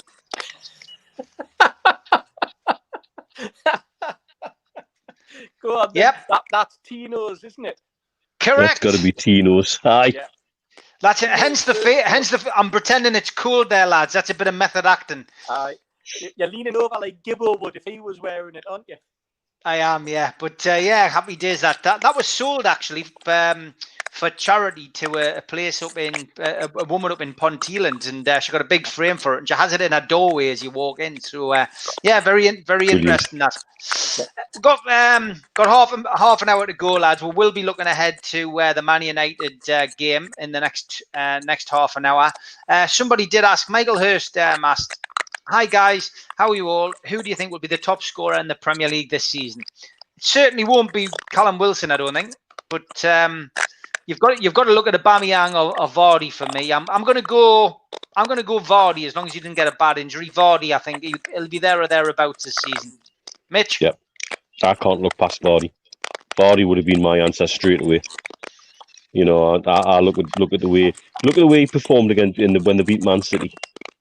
That's a striker in form, striker who's hungry for goals. Yeah, Vardy. Okay, Steve. I'm going to throw I'm going to throw Calvin Lewin into the mix, and I'm going to say, you know what, because that could really, really shake up if we manage to get to the Euros. It could really shake up the England squad, and whether or not if he ends up as top goal scorer, what would happen then? Would especially if Kane doesn't have much of a season, and the lad's started off on fire, and if they can keep supplying the ammunition to him, he's the sort of player who can continue to really, really fire if the bullets come, he'll put them in the back of the net. I was talking about the lads last season, and when they came up to the food bank, and because we have a great relationship with the guys, and I did say that if we're talking about players that they would sign or who we would take, and I said, I tell you what, you haven't got him in the team today. I thought there was rumours of him not being in. I said, but I would take Calvert-Lewin at a stroke. And they looked at us and say, what, really? And I went, yeah, I think he's absolutely brilliant. And then one of them chipped in and went, you can have him. Then the rest of them suddenly went, whoa, hang on a minute, hang on. I think he's got potential. He's got potential, but he's one of these lads at Everton who's had potential for a while, But I think he could be he could finish top goal scorer if they can keep supplying him the bullets. Yeah, Steve, your mic keeps cracking, mate. There's a lot of people making comments about it. It's, I'm not sure. It's never been right since you came back on. To be fair, I'll try and just the other. I'll have to go onto my mobile, so I'll try. Okay, mate. We'll let you sort yourself out, mate, and come back in. It's just obviously a lot of people mentioning it. So if you can sort that would be good. I'll come back in. Okay, mate. No worries. Thanks, mate. Yeah, a lot of people asking about the coat. Yeah, I mean, fantastic to wear it, to be honest, just to be in a position to have that. Yeah, and Andy Tino did want to sell it, and as I said, sold it for a really good cause, which was absolutely fascinating. Thought it was Alan Barnes there, Stephen, the Tino coat. Yeah, thanks, Jamie. Thanks, Jamie. I've gone from being compared to Jason Statham to Alan Barnes in the space of a week. So I must have definitely been working too hard this week, Jimmy, I think. Right. Let's talk a little bit about a non-Newcastle related debut this weekend. Interested to know how you feel about Gareth Bale potentially returning to English football, Neil. Do you think that Gareth Bale is going to be up to scratch, and do you think he's going to hit the ground running for Tottenham? I'll be interested to see if he still has any hunger. That's the thing that's been levelled at him at the end of his days at Real Madrid, that he was more interested in going golfing than even training. So I think what we'll see is this somebody who wants to play? And some players are comfortable at a club. They go back to a club and they become a different beast. But whether that for me is the interesting thing with him, is will we see somebody who wants to be involved at the top level at a club that he's allegedly happy and comfortable at? Does he have a fire? Does he have a desire? Will he go that extra mile? I think that's the thing that will be revealing. Does he want to play for this manager? Because he's certainly not. I don't believe he's been signed by this manager. I believe he's a present to Jose from the board, and a board who've been ironically under fire from their supporters. Yeah. And they brought, they call us demanding.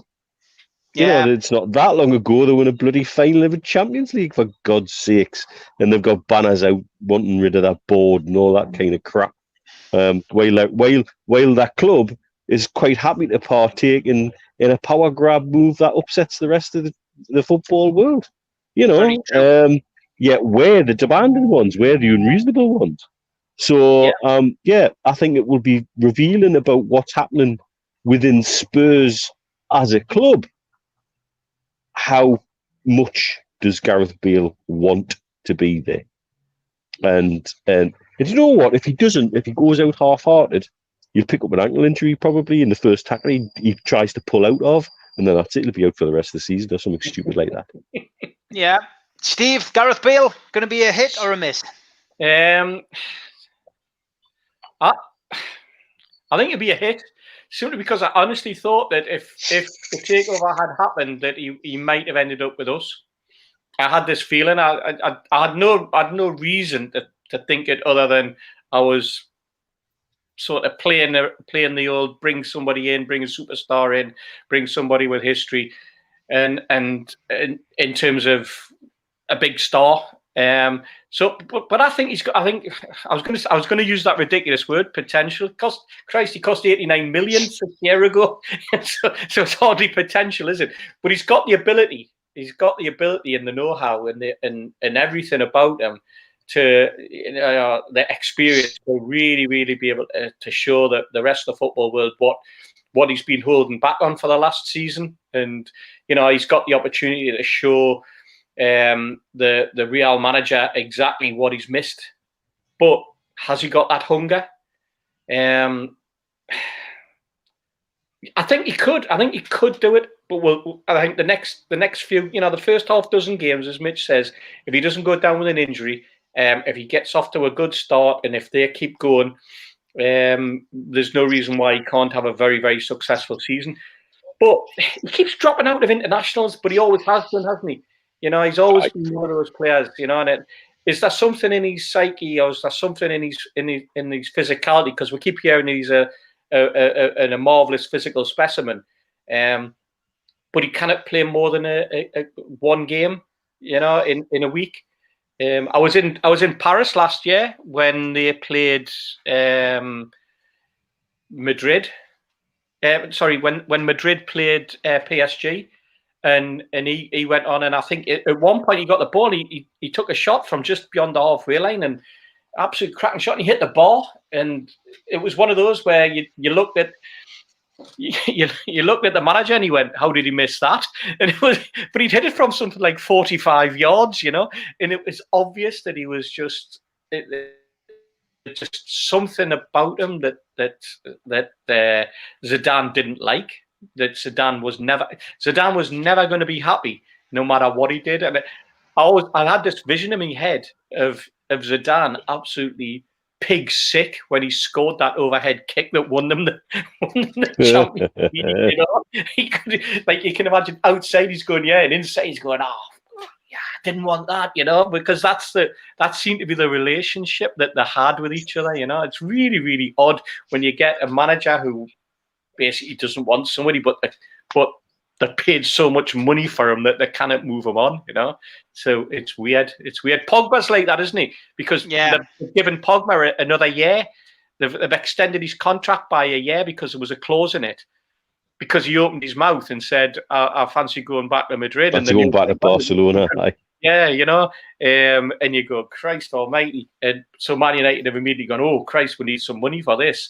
That's the only reason they've extended it, because none of these displays would give you, other than the fact they paid 89 or 90 million pound for him, But that's football. That's the nature of the way the game is at the minute, Steve.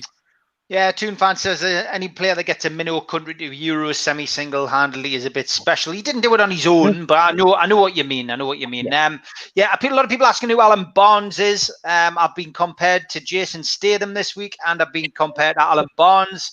You decide. There's Alan Barnes. Have a kebab. I'll have a kebab, please, with plenty of garlic sauce.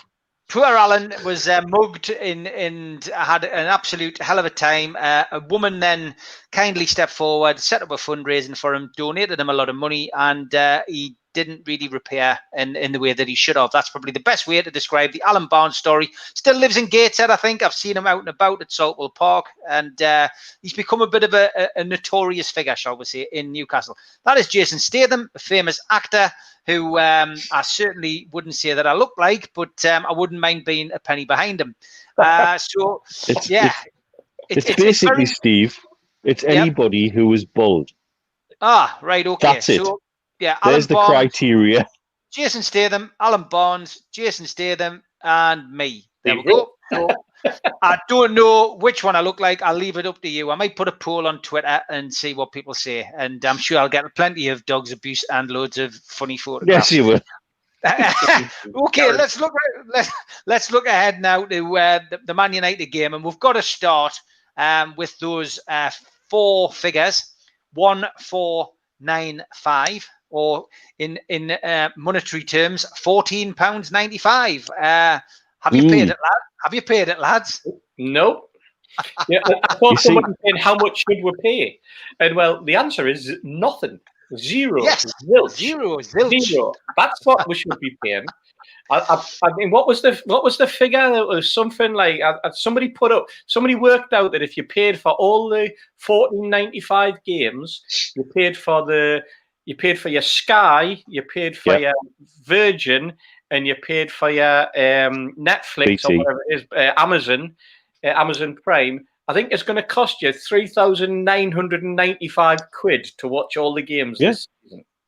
Absolutely shocking. Yeah. What? While also, by the way, having your season ticket of possibly £550, £600 already paid for, and you haven't even gone in. Dear me. Puts into perspective, as people know, I live between Dubai and Ras Al Khaimah. Up in Ras Al Khaimah, I've got a proper beIN subscription, and for the entire season, 600 dirhams, which is about £125. Yeah, and I'm getting every game for that. Every game. It beggars belief. And what I love today is the Premier League are pointing the fingers at the broadcast companies. So well, they make the price up. It's nothing to do with us. And now the broadcast companies are turning around and saying, "Yeah, but we're doing it on the advice of the Premier League and the clubs." Yeah. And it turns out the only people that are going to make any money out of this are the clubs. The only people that are going to get any money out of this, and it comes back to the Big Six cartel and everything else that's happened over the last week, is the only people lining their pockets out of this PPTV deal are the clubs. And what did the and Premier that's a League disgrace. What did the Premier League turn around and say, Mitch? The Premier League turned around and twisted that completely the other way, didn't they? Yeah. They said, yeah, they'd sold it to us right at the very beginning as all the money will go to your club, $14.95. All the money will go. And that quickly unravelled. And it's no wonder that fans of Newcastle United have taken the lead on pushing for $14.95 to go to the food bank. Enough. Now that's a lot of money as well, and fantastic. There's $3,500 already been raised for the food bank by supporters, putting their £15, their $14.95 plus a little bit more. I think some of them £16.43 that they've donated because of the little charge that comes on, but they've donated that money for this weekend to the food bank. That's now been picked up by Manchester United fans. It's been picked up by other fans of other football clubs who are all going, you know what, we're not going to go pay-per-view either. And there's a competition actually being run between two fan groups, the Newcastle fan group and with some lads from Newcastle who set the whole thing up with two polls. And they're running a little competition tomorrow to see who during the game can raise the most money for either Manchester United fans food bank or Newcastle United fans food bank rather than watch the game. And from Newcastle fans' point of view, they're going to be listening to it on Radio Newcastle, and that's or they're going to be watching it on some, believe it or not, some hooky screen, some hooky. Well, it comes back to the irony, isn't it, about the big song and dance during the whole takeover talks that we had about piracy and this move. What is it going to do? Where's it going to drive people to? Yeah. Because I'm sorry, in the current climate, in the current environment, our mate of mine's just picked up a dodgy box here in Dubai. It's not a BOQ one. It's a different one. He's paid 599 dirhams, so 600 dirham gain, £125. 3-year subscription to IPTV, 12,000 channels, and God knows what else. What else? And that's for 3 years. Yeah. Economically, in the current climate in the UK, when people are watching pennies to the nth degree, would you blame anybody at all for turning around and saying, "So that I'm going to buy a dodgy box"? Yeah. And they've just shot themselves in the foot. Well done, everybody. Yeah. You absolute idiots. Well done. The greed is outstanding. And yet it's nothing surprising, is it? Because what have we been banging on here for the last few months? It comes back down to that again and again and again and again. And I'd be interested, Steve, are you doing a match day live tomorrow? Yeah, we're going to do it, mate. And none of us have paid for the game, so we'll be doing it telepathically. I'll be interested to see what your viewing figures are like, though. Compared to other match day live streams you have done. Yeah, I mean, Because we average about between 6,000 and 8,000 for that, which still blows me away, to be honest, because it was a daft idea. We have a lot of people who tune in who are unable to, go to the games and watch the game, on television. But obviously, people who prefer listening to us rather than, maybe he's listening to a BBC Radio Newcastle or whatever. It's nice. A lot of people do watch streams and have us on in the background. Some people tend to come on at half time and full time. The watchers pre-match, half time, and then come on at full time just to hear what other people are saying. So it's a great concept, and we love doing it. And but I will be interested to see what our figures are tomorrow as well. Yeah, definitely. And what's really, I mean, going back to the food bank, I mean, we really have lost an awful lot in the community in terms of what we've been able to donate to the food bank, because of how much we collect on match days, whether it's produce or whether it's cash, and we were averaging, £2,500 a game. That's what we as Newcastle fans, not me. This is Newcastle United supporters. We're handing over to the West End Food Bank for distribution among the community to help support people who were really struggling. And that was obviously that whole funding stream got cut off when we got to the lockdown in March, and we stopped having live Premier League games at St James's Park. But the food bank's activities have continued, and Newcastle fans have been absolutely amazing in their ingenuity and their ideas that they've come forward with in terms of how they've managed to continue to make donations. We've had lads who have donated signed shirts, replica shirts, memorabilia of all different types. Biffa on .com has been absolutely fantastic. They raised about £18,000 just recently on doing exactly that. And a lot of the stuff was donated by other fans, so and using his platform and Biffa helping out to get that out there. As I say, the $3,500 this week that has come in, well, less than a week. I think it was Monday when it started. That is going to be a really, really big bonus for John and the rest of the team at the West End Food Bank. And what the West End Food Bank have also been able to do, and I know we call it the West End Food Bank and we call it NUFC Fans Food Bank Collection Point, but what they've also done is they've extended their range right across the city. So they've now got support groups, and they're supporting and helping groups in Byker and in Walker and in Kenton, so north of the city, east of the city, and in the west end of the city.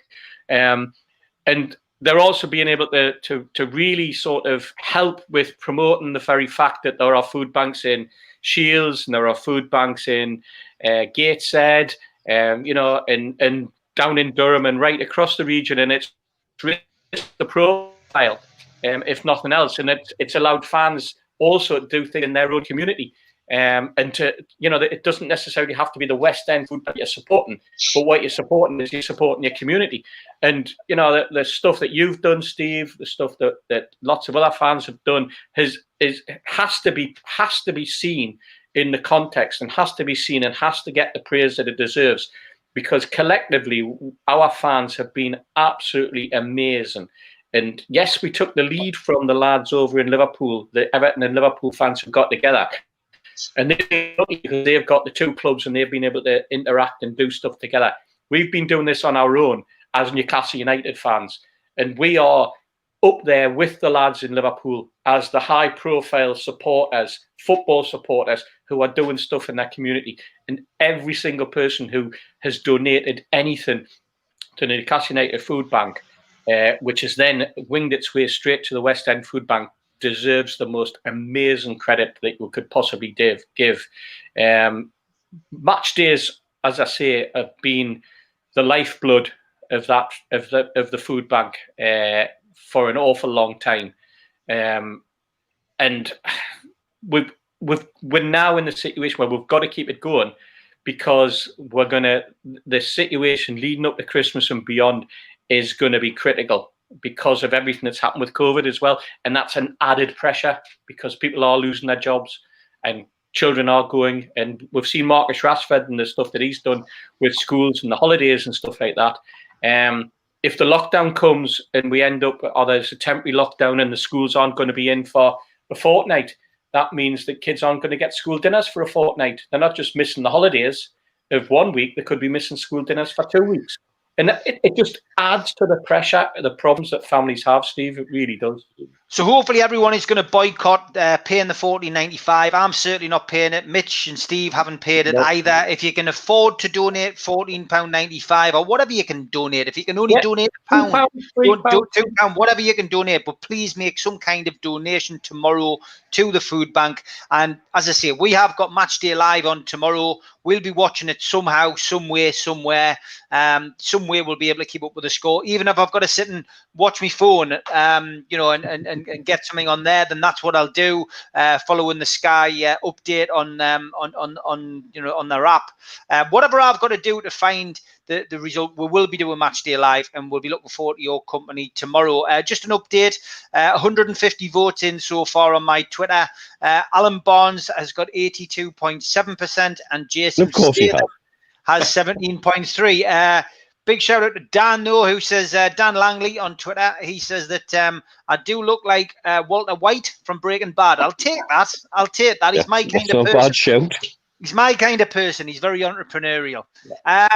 Let's get on to Man United.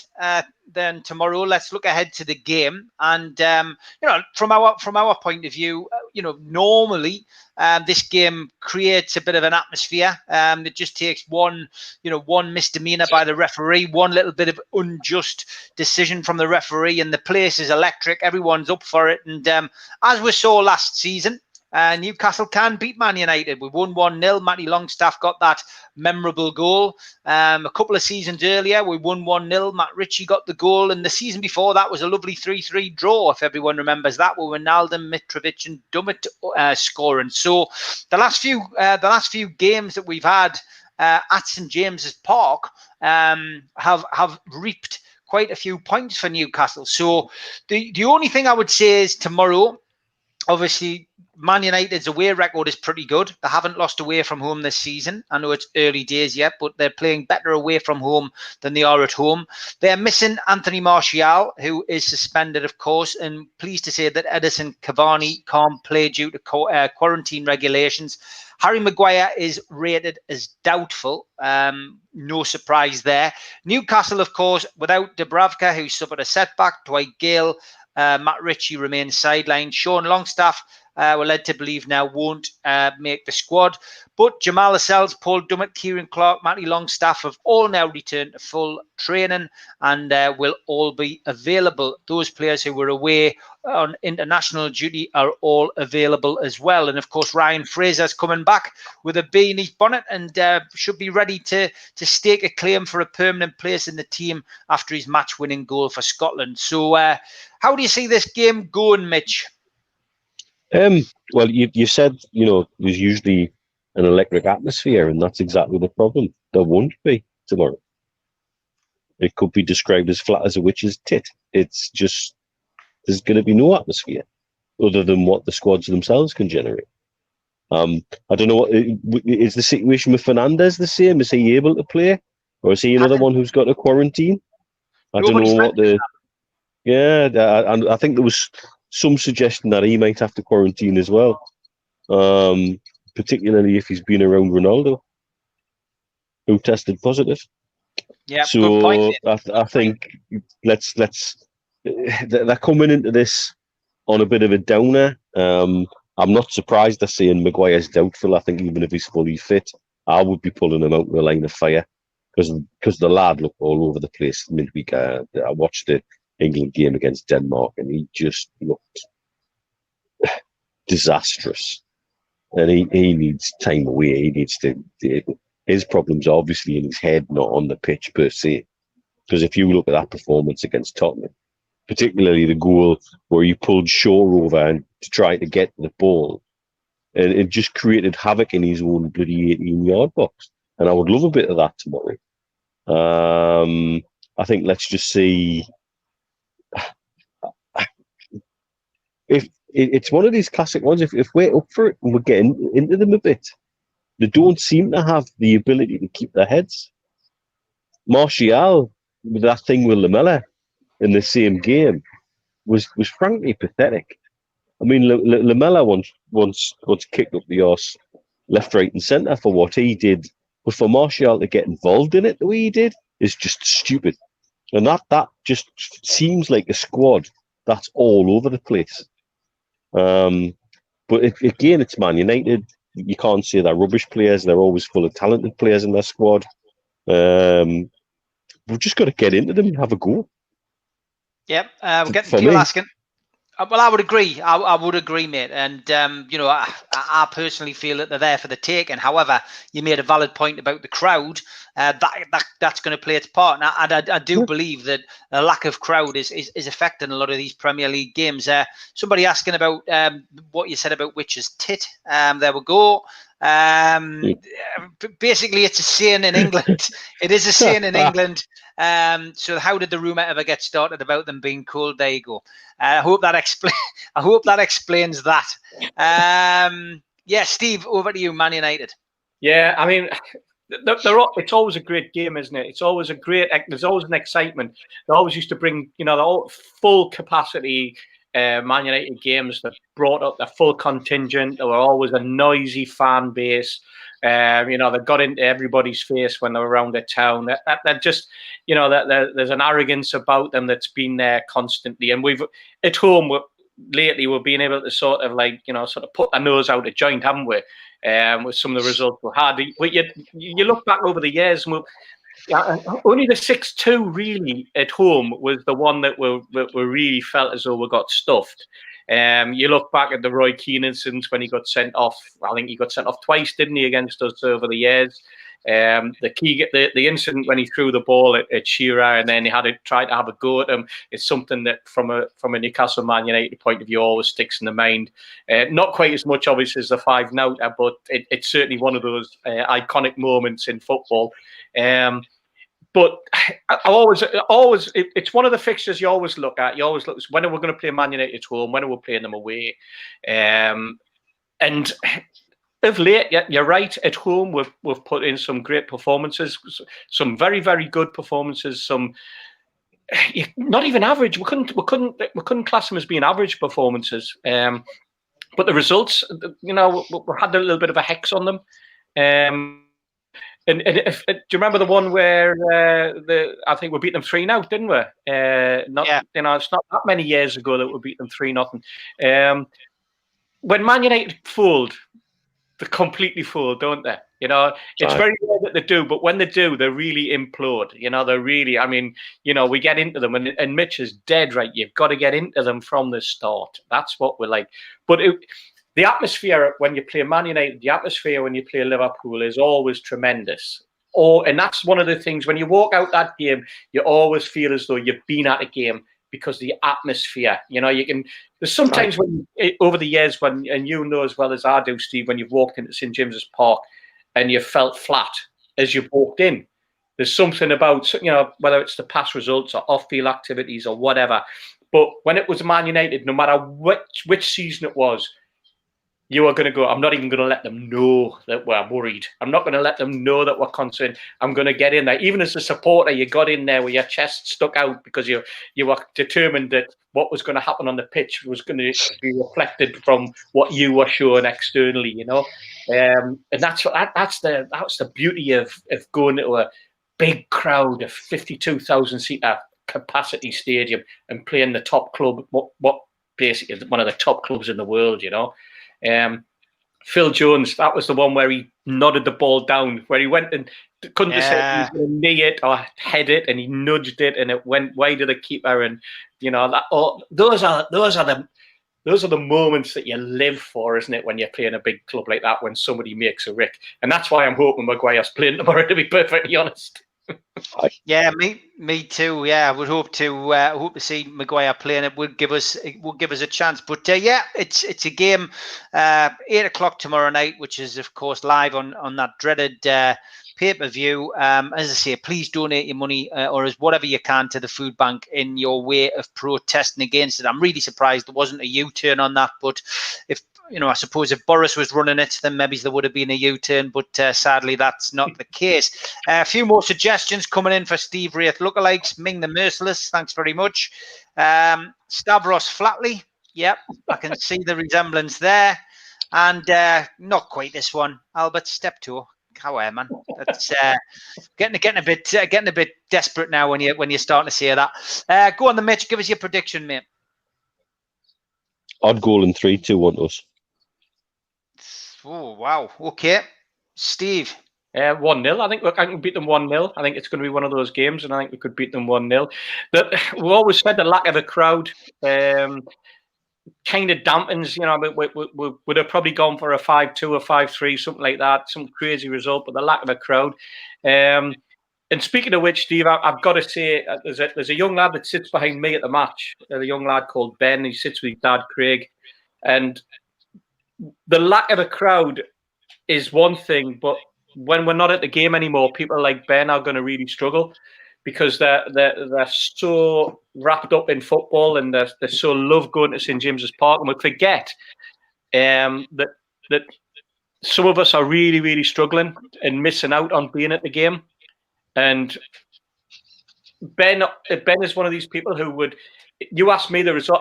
Ben is a young lad, and he's a special lad for me because he always talks to me, and Ben gets the results every time. Ben is one of these lads who can predict the game, and him and his dad, and they're great people. And I know Ben's struggling at the minute, not being at St James's Park. And I want to say to Ben, keep your head up, son. Keep it going. We are desperate to get back in the game.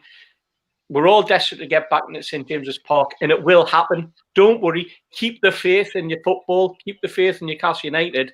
We'll all be back there together soon, mate.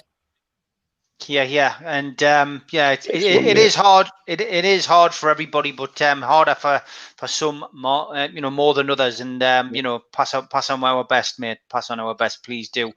Great show tonight. Says Sulphur, thanks very much. And Nicholas says you're right, Hasty. The match is a live event. Big thanks to everyone contributing tonight. Loads of people commenting in. And my prediction, I will always give that pre-match. So we'll do that tomorrow. So you have got a double bill tomorrow, 6:45. I did a pre-record earlier this week with Bez, my mate Bez from the Happy Mondays. We talk about his career. We also talk about the game tomorrow night. So that's a nice little pre-match one for you. 6:45 till 7:15, half an hour talk with Bez. And then we will be on with Match Day Live, where me and a few of the guys, maybe some of the girls, will be talking about the match tomorrow night. We'll be taking you through the game as it happens. So we'll be on round about 7:30 for that. It's an 8 o'clock kickoff.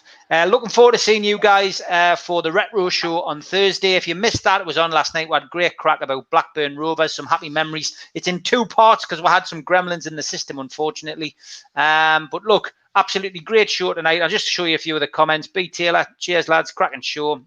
Thanks as always. If you're not a sponsor, please consider it. It's only a couple of quid. Thanks, Jason, Jeff, Willicks. Top class show. Thanks for becoming a member tonight. Much appreciated, lads. Thanks very much. So lots of positive comments coming in, lads, to take us into the weekend, and fingers crossed we'll get the points. Steve Hasty, Mitch, thanks very much, lads. Take care. Speak to you soon. Good night. Yeah, guys. Cheers, everyone.